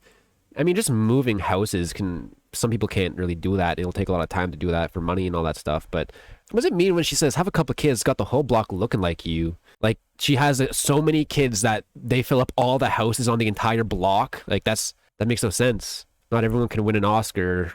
And I don't know. I feel like this stuff I don't like. The yacht life, the bright lights, Balancy shades. Nah. They don't deserve that. I feel like the world doesn't deserve that. Fucking designer, fucking materialistic dog shit. Overpriced nonetheless. And then there's like also like, you know, surface level fucking, what's it called? Surface level things. Like, I wish humans were deeper than that. You know what I mean? Like, those are things that shouldn't matter and they shouldn't be something you're striving for. But that's kind of just the society we grow up in, the culture we grow up in, and we've come to know. So it's like, there's no changing that. It was that one that as soon as we finish it, I was like, we're done. Call it. Take it to the morgue. Toe tag. It's done. Why would she say that? Like as if it's dead. Like the album's dead. Unless this is her final album. It's a song about all the different dreams people have, you know. Did we read that already? Pretty much. What's the comment saying on this one? Glitch vibes. Oh, true. It is a glitch. That's what I was thinking, I think, with the vocoder. True. The melody of the chorus reminds me of glitch. Maybe that's what I was thinking of. This is so slut-coded. I just want you. The dollars are so Kesha-coded. Hope she gets it all. Stop. This is so cute. Period. Such a bop. She's listing is something that money cannot buy, which is kind of a wink at the dollar signs. This is actually really sad. Why is it sad? Because there's like, this one's kind of sad. And two people saying that. What? Really? Is it because of what I said? Like how it's like, there's like the materialistic things and that's what people dream of or whatever. Like, I don't understand because how is it sad when it's like all she wants is you and she has Travis, you know, she has that life now. Or maybe that's what it is. Like the journey's over of her finding her life that she's always wanted and now she finally got it. So that journey's over maybe. I don't know. If only she could just tell the world to leave them the fuck alone. Yeah. Again, that's one of those just things where it's like culture and when you're famous, you can't be unfamous unless you like put out sloppy music that sucks ass and just people stop caring. But like when you're like Taylor Swift, it's like impossible to ever be, you know, alone from the world now. What in the glitch is going on? Oh, this is sweet. Have the whole block looking like what? Yeah, I don't get that line. Of course, sounds like Sabrina's bad Kim. Bad Kim. I just want you. Huh. Kind of reminds me of Glitch. Yes. Diva. Now they're getting married. Step one of her wish list. Very cute. Finally a standout song from the album so far. Really? Really? The first three were my favorites so far. Oh my god. But this one was definitely a step back up. This is actually romantic. Please do not mistake this for romantic. This is the sound of settling, girl. Okay, dude. Now the haters are coming out now because of the last song being a diss track. Song title so corny. Cry about it. I thought this album was gonna up after the first 7, but it's still mid. I'm so sad. Worst track and the best track back to back is crazy. Worst track and one of the best track. Calling it the worst, but one of the best? Huh? Dude, I can't. The saltiness is carrying over. Ever since that diss track, all the comments are gonna have that. There's gonna be some motherfucking salty motherfuckers in there, and we're just gonna ignore those losers. Anyways, wish list. I like it. Like I said, it's definitely a step back up. Keep it elite, man. Keep. What am I rating this one? It's really fun that it has like that glitch feeling as well. I'll go like an 8. I'm gonna go 8-7 for this one. It's a fun track. 8-7. Okay. Next up is Wood. Same producers. It says down here that what does this word mean? Laden, like just filled, heavy, loaded, or weighed down. Oh, so whoa! Who was that? Did you guys see that? You guys didn't see that. Laden. I think it's fine. It was full of innuendos and sexual humor. Okay, she's going to take a page from Sabrina's book. Singing cheekily about the confidence and joy that she feels in her relationship with Travis. Okay. Let's check it out. Oh, yes. More groove. Pennies unlucky, I took him back and then stepped on a crack and the black cat laughed. And baby, I'll admit I've been a little superstitious. Fingers crossed until you put your hand on mine. Seems to Ooh, a little drum action there too. make our own love a bad sign. It's all good. I ain't gotta knock on wood. Only that bitch Okay. Whoa! I did knock on wood. Guys, where's the? I don't get no sexual innuendos at all. Am I missing it? Seems to me they didn't make it her own luck. Bad sign is all good. Guys, maybe this. What does this mean? Daisy's bare naked. He loves me. He loves me not. Oh, classic. Guys, I'm not getting it. They said laden with innuendos and sexual humor. That means a lot. There's probably gonna be like 2 lines. Dude, genius, man. when we make our own love. The pre-chorus is so groovy. It's all good. I ain't gotta knock on wood. Only that bitch who is sitting on a falling star. Never did me any good. Kind of reminds me of like an Ariana song. On wood. It's you and me forever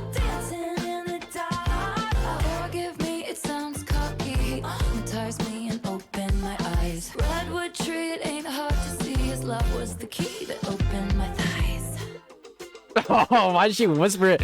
Why'd she whisper it like that? Hey, yo, guys, what are do people think knock on wood? Like, no, like I don't understand. There's not much sexual stuff. There's not that much. There's not that much at all.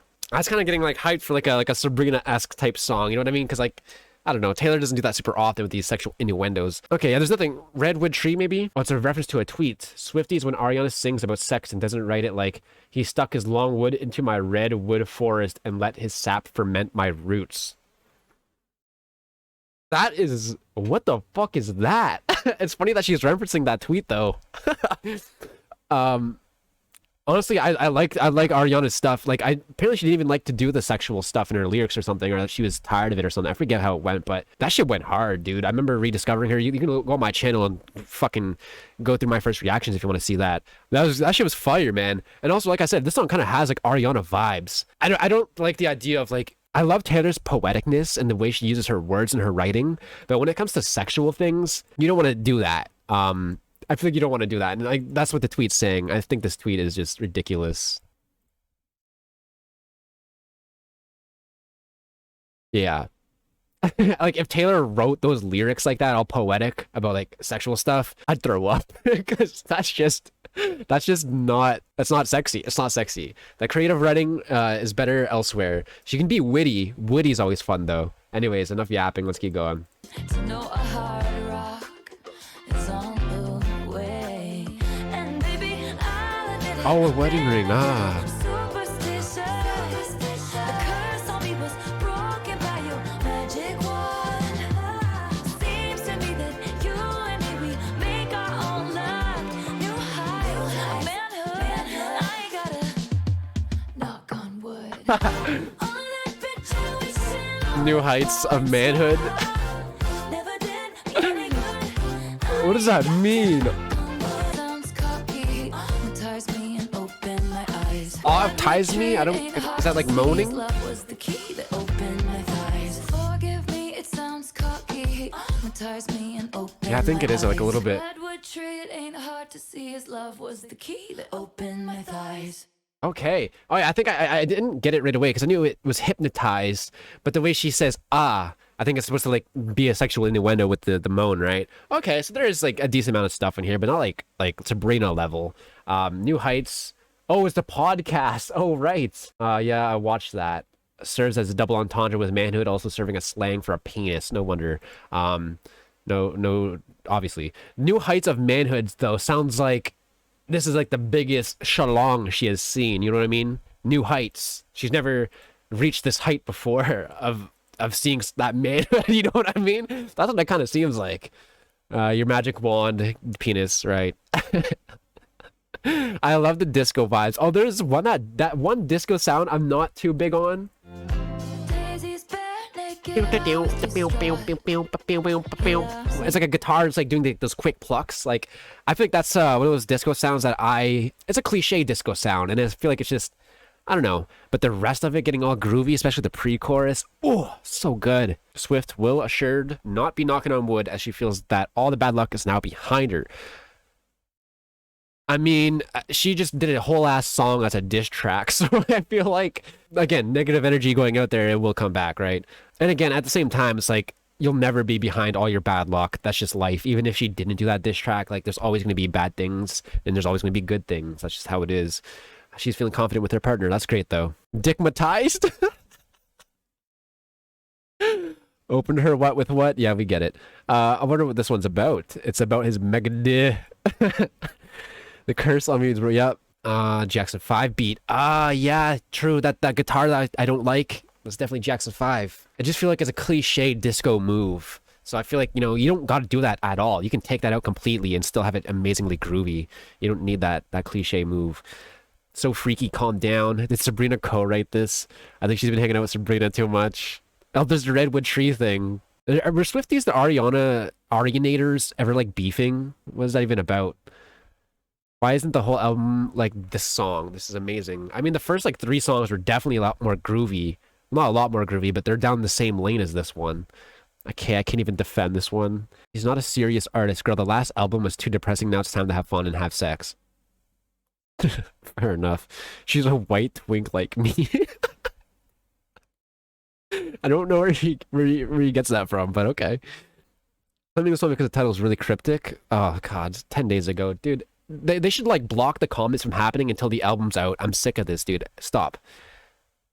New Heights. Ha ha ha. I love her. They get it. She is down bad because why are we talking about how big Travis's schlong is? Because that's her man's deal. Let her brag. Sounds just like Get You Back by the Jackson 5. Ironically enough, Taylor has a cover of that song on the Speak Now. Wait, that's a cover? Wait, actually, I do think I remember that now. This is a big fuck you to the prophecy. Man, people say Taylor Swift is not a serious artist. When TTPD was serious, like what do people want from her? Serious or not serious? Yeah, right. People, I mean, there's always gonna be people complaining. There's always gonna be people complaining about something, whether they hate it or whether they just don't like it. That's just how it is, dude. When you're that big, that's how it is. And I feel like calling out people complaining is just like redundant.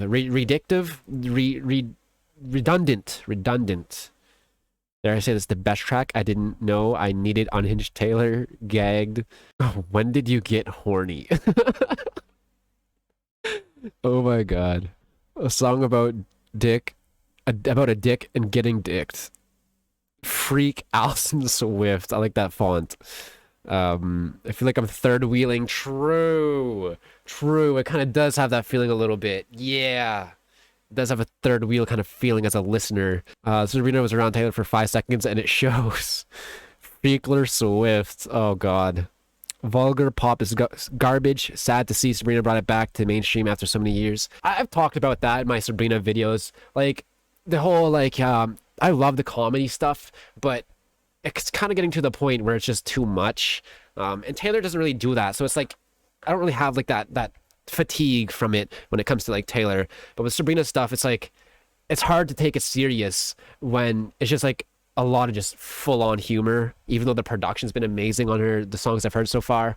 But yeah, you can get into my Sabrina videos if you want to check that, my opinion on all that stuff. Anyways, guys, Wood. We got the disco back. Even though there's that little bit of cliche guitar in there, still a fun song. Max Martin, Shellback, Taylor, they cooked. Kimberly, what am I rating this one? I think I'm gonna go like motherfucking, I'm gonna go 8.7 as well. 8.7. I feel like the first 3 tracks were just so fucking good. What was it, the first 3 or was it the first 4? First 3, so solid, so solid. Anyways, like I said, 8.7. Let's go on to the next one. Okay, we are back. Next up is Cancelled, all caps, exclamation point. Described by Travis as a banger. Oh yeah, is this the one on the podcast? He said it was his favorite or something like that. It covers how easily it is to get wrongly canceled. True, but not anymore. I feel like that was a thing like a few years ago, before a few years ago. But the idea of getting canceled doesn't exist anymore. Look who's the president.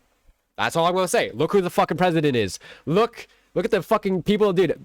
I don't want to get all political and shit, but getting canceled doesn't exist anymore, guys. It doesn't. And it's kind of a good thing, but it's also not that great when horrible fucking people continue to be influential and influence other people. Andrew Tate. I watched the TV show Adolescence. Like, that was based on a true story. Like, that red pill dog shit. Yeah, so that's disappointing, but whatever. Let's keep going. Check it out. You thought that it would be okay. I like that punky guitar. The situation could be saved, of course. But did your girl boss too close to the sun? Did they get you having far too much fun? Come with me, when they see us, they'll run.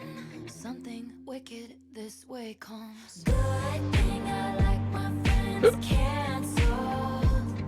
I like 'em cooked in Gucci till my underworld. Where it gets Guys. dark. At least you know exactly who your friends are.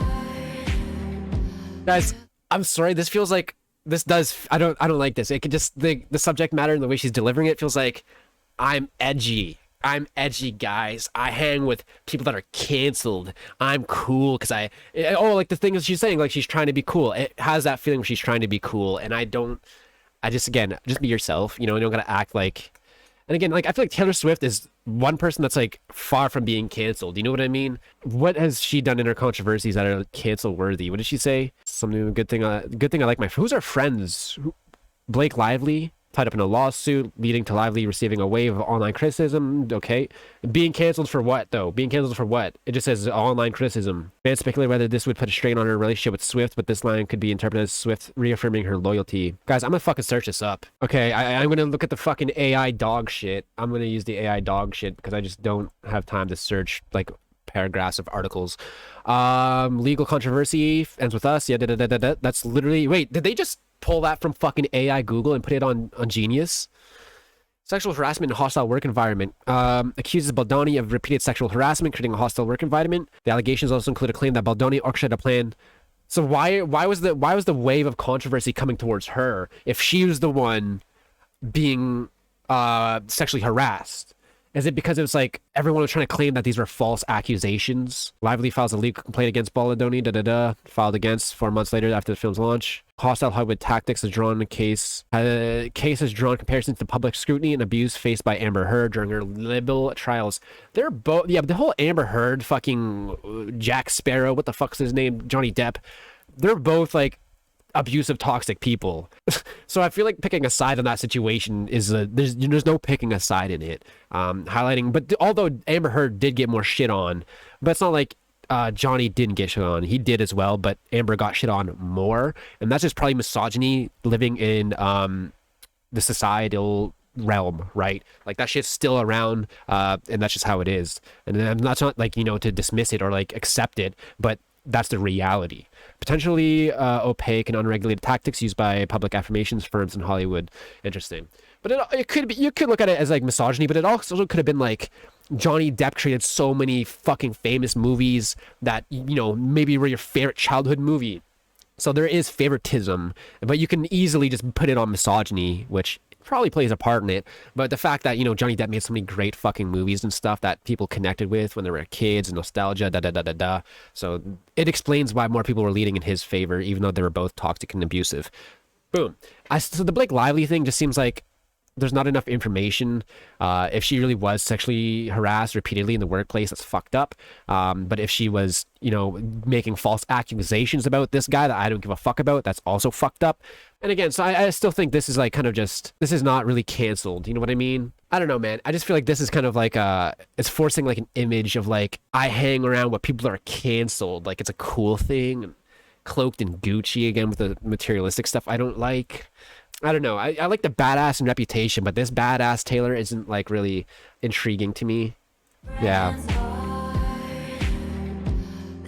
The production is dope though.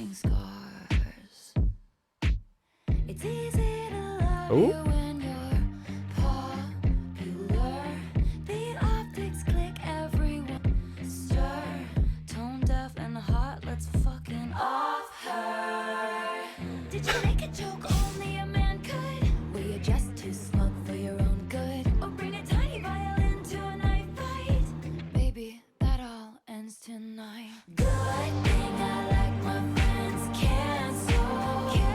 Guys, the lyrics are kind of corny, but I like the sound.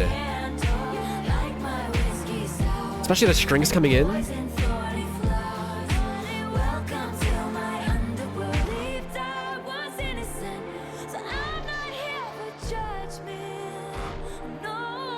Interesting bridge. Kind of got like a chop and skewed, slow down vibe.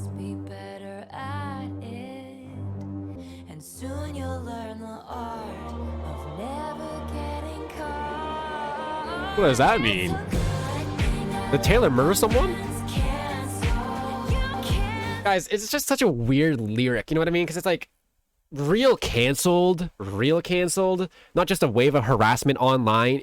Like you can move past that and you still get jobs. Real canceled is where you get blackballed from the industry. Like you're done, you're banned off fucking Spotify like Kanye, right? Like that's real canceled. With the Blake Lively thing where it's just like, possible false accusations or possibly not. We don't know. I don't fucking think there's a clarification on that. But that's not like real canceled. She got a wave of criticism apparently, and that's it. And it's like, that's not canceled at all. Unless there's more to her that I don't know, because that's all I saw when I Googled it. But I don't know, man. Like real canceled is like fucking Kanye West doing what Kanye West did. I don't want to say those words on YouTube because it's fucking, I can't say shit over here. So it's kind of like, if you think of it like Kanye West, And it's like, I like my friends canceled. It's like, that's a shitty fucking thing. That's a really bad thing. You like having friends like Kanye West, you know what I mean? Like hypothetically, not Taylor specifically, but you know what I mean? Like you stay friends with someone that's, you know, like Kanye West, like that's not something you should be proud of. But in Taylor's context, cancel doesn't mean that. Cancel just means getting hate online and then you're still have jobs lined up. You can still do what you do. You know what I mean? Like that's not real canceled. So that's why I say it's like edgy and just it just feels cringe. You know what I mean? Like sucks because the fucking production is really dope. I like the rep style.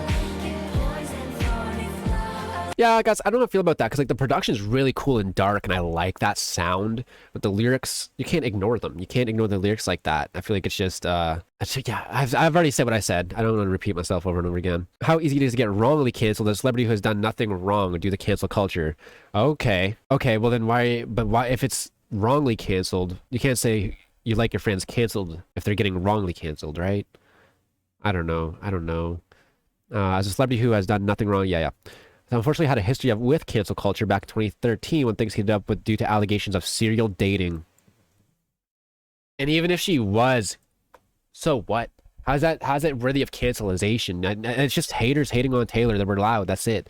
After a feud with Katy Perry and despite the success of 1989, Swift was getting labeled as a calculated manipulative. Again, that wasn't getting canceled either. That was just Taylor Swift hate, which is like one of the biggest hate pieces out there, right? After Calvin Harris went on Twitter rant about Swift, Taylor Swift is over party became the #1 trending, leading to Swift's canceling. Yeah, quote unquote, because that's, yeah. No, oh yeah, fuck Kim Kardashian. Oh, I hate the Kardashians, and I've hated them before the Taylor thing and all of this. I fucking hate the Kardashians. I hate Kanye so much, dude. They're all toxic. I hate them. Showed that Swift gave West permission to be called a bitch and famous. I hate that I like that song because it's a good song. Despite having continuously denied that she did. Wasn't there footage that came out? Yeah, it was revealed that there was a more to phone call, and in fact, she did not. Right. She disappeared in 2016. Also, if you watch that footage, she was kind of like, she didn't want to even agree with it, but she felt pressured to, it seemed like. Even though it's no one's pressuring her, but I don't know, it kind of got that vibe, like she was kind of just awkwardly, like, talking with him. 2016, disappeared, clapped back, Reputation, brought her back into the mainstream. Since Reputation, continues to write songs that reference those times and how she's treated by the music industry, a topic most notable in Mad Women. How she feels about Kardashian. Yeah, I remember that song. Interesting. Yeah, I don't think waves of hate isn't canceling. It's just like waves of hate because other people also have, you know, fan bases that are big and people just hop on the hate train, shit like that.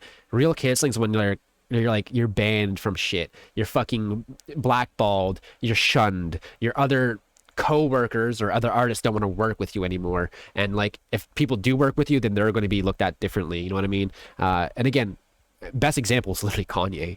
Although that's why I say cancel culture doesn't exist anymore because he's still, you know, pretty fucking big. The whole cancel thing is just, Reputation's alive, insanely rep coded. Production, good thing I like my friends canceled. Is this about your Trump supporting friends? Guys, I think the Trump supporting thing is fucking ridiculous because we're gonna get political. I think he's a fucking, I can't believe he's president. I mean, again, this probably botted fucking rigged election type shit. I'm not even American. I'm just saying because their shit affects my country as well. It's just, if someone votes Republican, it doesn't mean they're Trump supporting, dude. Some people just vote the same fucking party for all their life and they don't think about it. A lot of people aren't politically fucking literate. They don't look into things or they don't pay attention to anything. Or sometimes they'll look at like one thing that the Republicans want and they vote because of that single issue. Single proposition that they have, they vote simply because of that. So there's a lot of people that aren't like fucking Trump dick suckers, but they vote for Republican Party because of something else. So to just, and I don't know the lore behind her Trump supporting friends, but to just say they're Trump supporting is fucking ridiculous and reductive, because they could literally just be voting Republican because they're not, you know, educated on actual politics and they're just going with what they always go with, or maybe there's like a certain thing, maybe it's a selfish thing where it's like tax breaks type shit because they're rich. I don't fucking know, dude. But to just assume that is fucking stupid. Close enough. Welcome back, Yellow Flicker Beat. I don't remember that at all. My God, this is about Blake and Brittany. Oh, Brittany's the other one, the Trump supporting one, apparently. I feel like the song is going to be loud as hell. Mixture of IDSB and vigilante shit. Okay, I hear that. She is tone deaf though. What do you mean by that? The way this one will definitely take us back to rap era. I can feel it. Big reputation. Big reputation. Rap vibes. Getting Ariana Scandal vibes. What is that about? Like her like dating people again, like on and off quickly or whatever as well. The album's giving everything Reputation didn't, but also good thing I Like My Friends canceled. Like Baby Ew, that industry's just effed up. Yeah. No Body, No Crime. Yeah, true. Guys, I don't remember Yellow. Oh, because it's not her song. It's Lord. I don't know that song. Karma Part 2? No. No. Karma Part 2? Are you kidding me, dude? Karma is cinema. This is like a whole different realm. It's just darker. Dude, this is not Karma at all. Huh? Superior, rep vibes. Everyone rep. The girl who posted the original Girl Boss Too Close to the Sun TikTok should demand writing credits here. That's not how that works, but that's funny.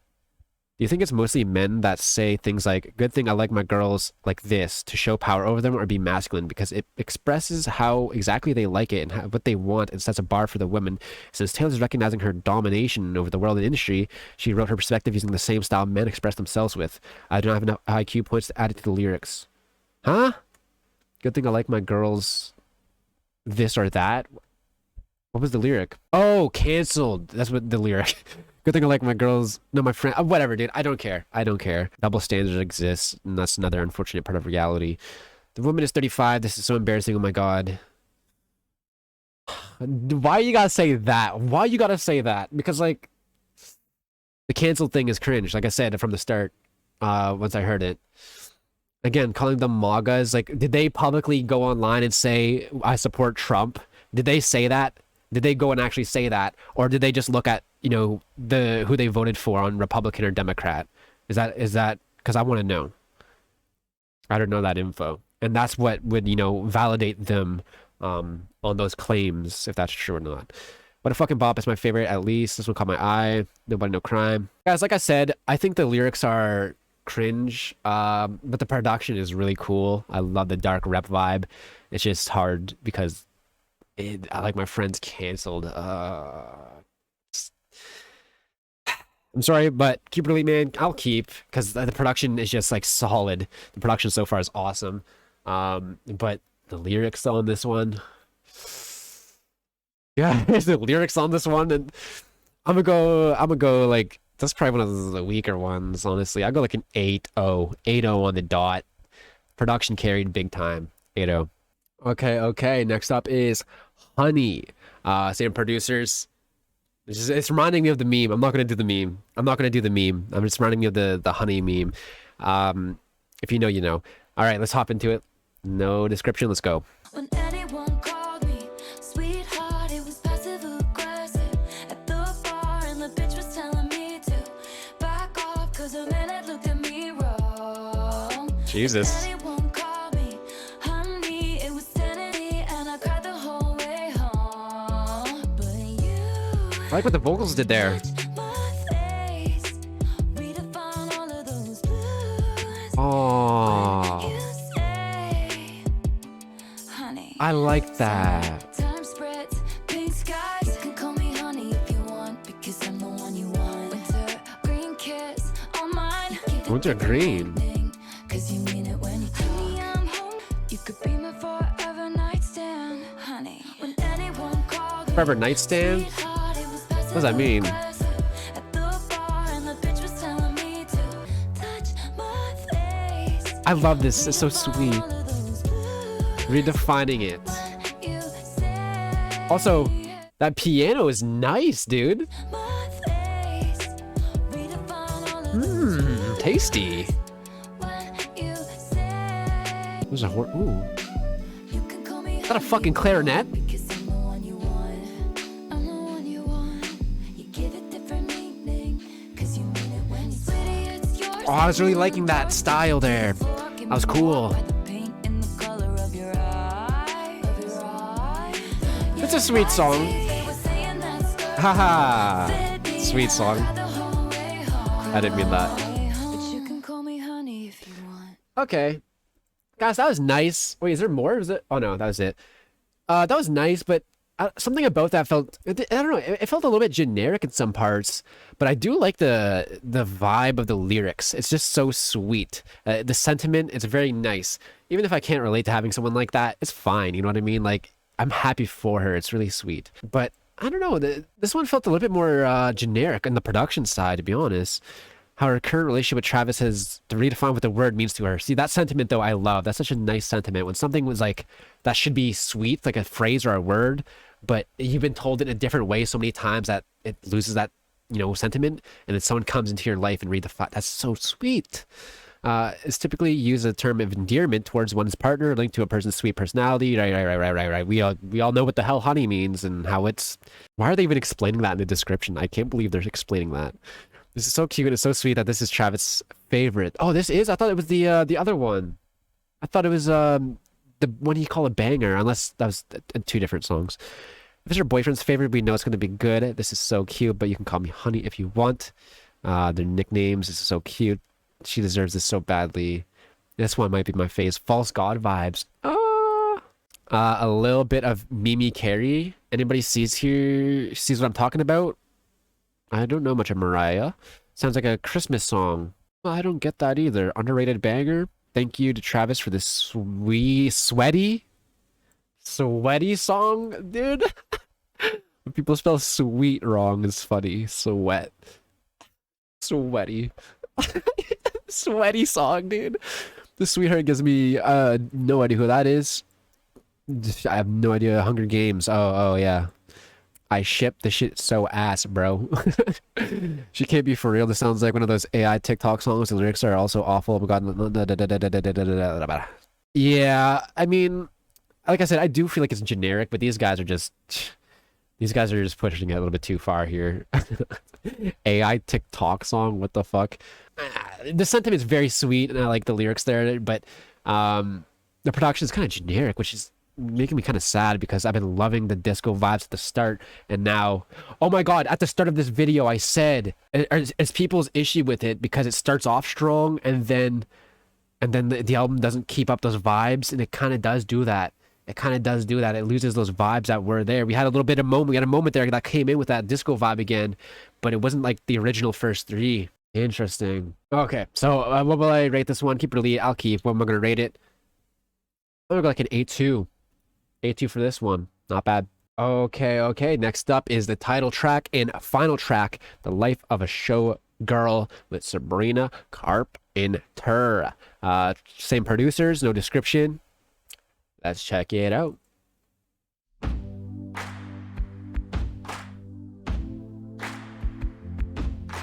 Let them cook. Hold on. Boom, clap. Her name was Kitty. Made her money being pretty and witty. They gave her the keys to this city. Then they said she didn't do it legitly. I bought a ticket. Legitness. Dancing in her garters and fishnets. 50 in the cast, 0 missteps. 50 in the Looking back, cast. I guess it was kismet. I waited. Wait, I want to know what this means. Oh, wow, everything's highlighted. The lyrics sketch a character study of Kitty, a woman who rises to fame and power through charm and performance. Clearly, Kitty is both beautiful and intellectual, but the verse shows how women in the spotlight are often undermined or accused of illegitimacy, no matter how much they accomplish. Okay, the keys to the city suggest triumphant recognition. I was just wondering if this, like, is this about, like, Sabrina, because she says the witty thing, and the witty thing kind of, Sabrina's so witty. She's so witty, insanely witty, and I love it. So I was wondering, I don't know, but we'll see. In the cast, 0 missteps. Looking back, I wonder, what's a guess it was kismet? Kismet, what is that? 50 in the cast, what's that? Blowing like the end of a cigarette. Wow, she came out. I said you live in my dream. Like glowing like the end of a cigarette. She said to me, hey, thank you for the lovely bouquet. You're sweeter than a peach, but Oh, you sweeter don't than a know peach. the life of a showgirl, babe. And you're never ever gonna wait. The more you play, the more that you pay. You're softer than a kitten, so you don't. She was a menace, the baby of the family in Lennox. Her father whored around like all men did. Her mother took pills and played tennis. stage door as the club promoter arrived. She said I'd sell my soul to have a taste of a magnificent life. It's all mine. But that's not what showgirls get. They leave us for dead. Hey, thank Hold you for on. the lovely bouquet. The low You're sweeter tones. than a peach, but you don't know the life of a showgirl, babe. You put on a champagne. You're softer than a kitten, so you don't know the life of a showgirl, babe. And you're never gonna wanna. I took her. Okay. Oh, we gotta switch up spoiled. Guys, I'm liking the melody and the build and the like it's just it has that catchiness. It's got that catchiness and it's nice because it's like the title track. So I'm glad it has those elements. Also, it's nice to hear Sabrina like not have a joke after every line. Like I said, I love the joking thing, but I've been getting fatigued from it all. Like I talk about it in my Sabrina videos if you want to watch those. But I've been getting fatigued from all the jokes because it's like it's funny and witty and I love it, but it's like it takes away from the seriousness. You know what I mean?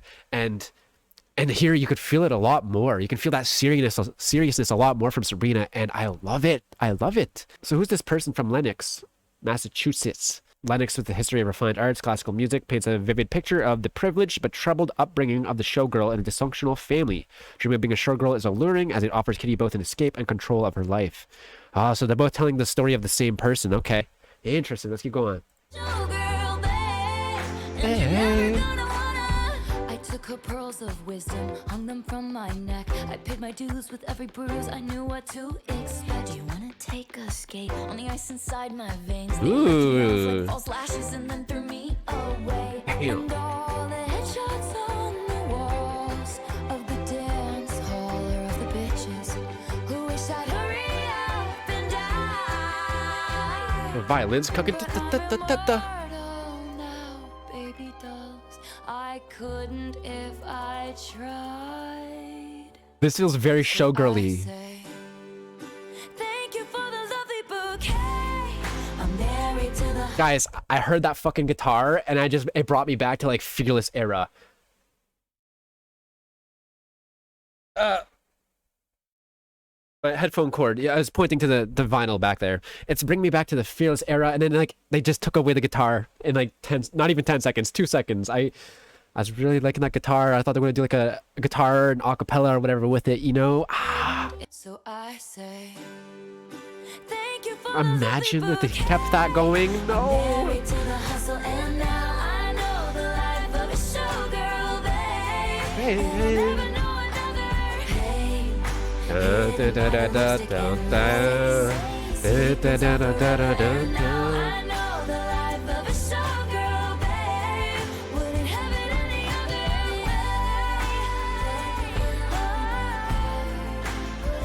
Very cinematic, dude, this production.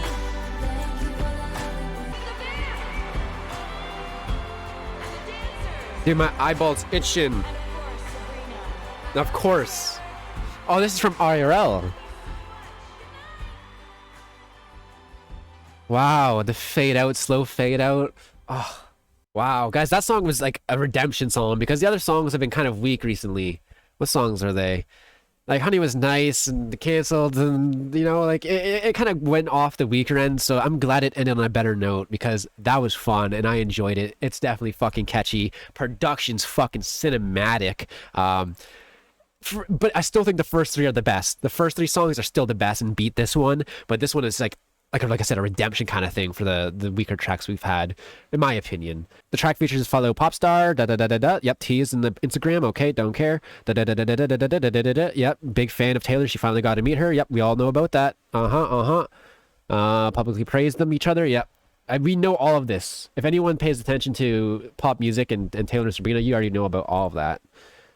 This song makes me feel so sad. I don't know why, because it's ending, and I understand. And the way they just show that it's ending, I was gonna say, not acoustically, but like production wise, it feels like an ending as well. It feels like an ending, and it just. Sabrina's totally wearing heels there. Yep, I was right. I knew it. I fucking knew it, dude. That's so funny.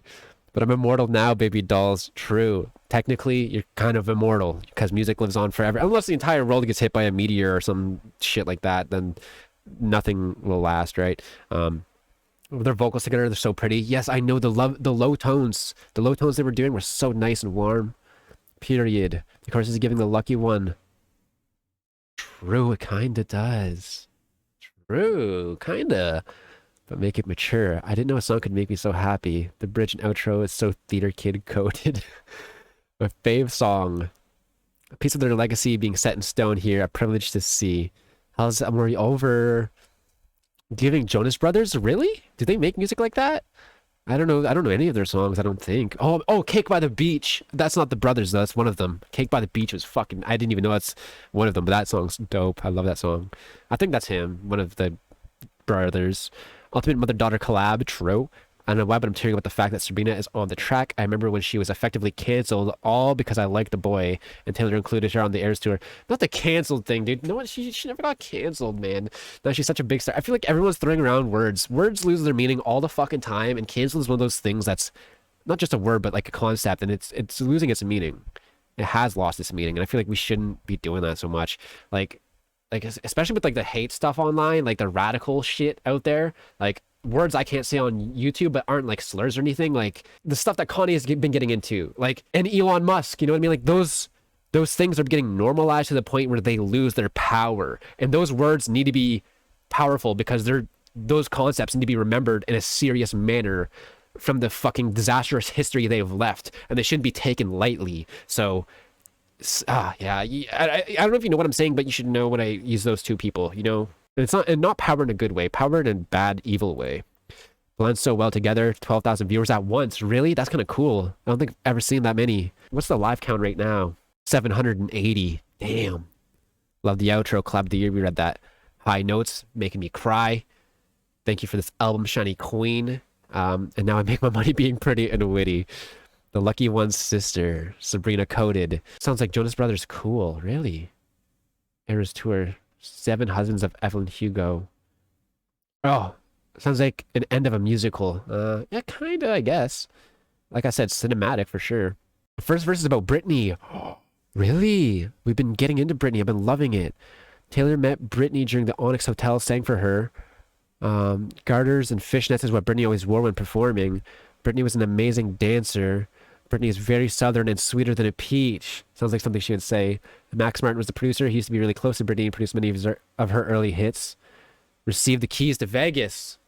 Wait, they're connecting the fucking dots.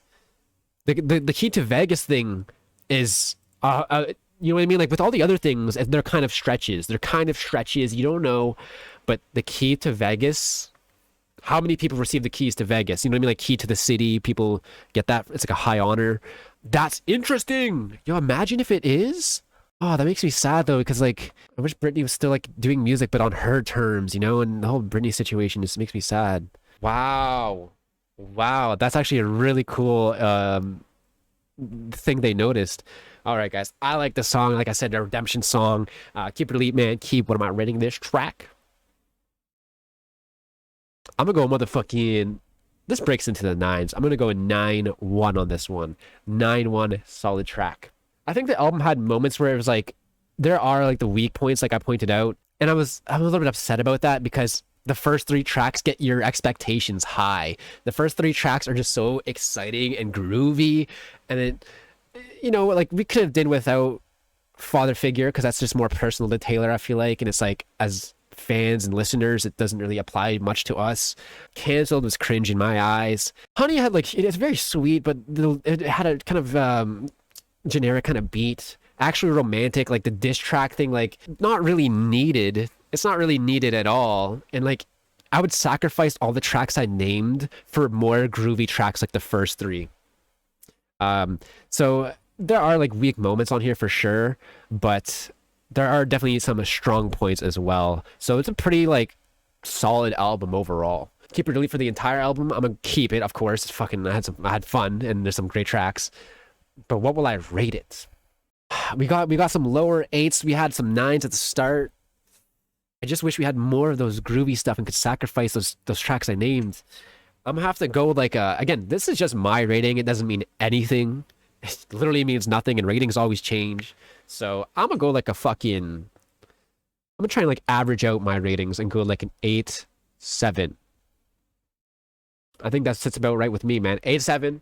Anyways, I hope you guys enjoyed this as much as I did. I'm happy for Taylor and her new life with her husband, and I hope they have all the best of luck. So yeah, again, if you are new here, you can sub if you want. I don't care. But there's also a playlist. I'll put it down in the description if you want to see more Taylor Swift first reactions. Yeah, much love, guys. Peace out.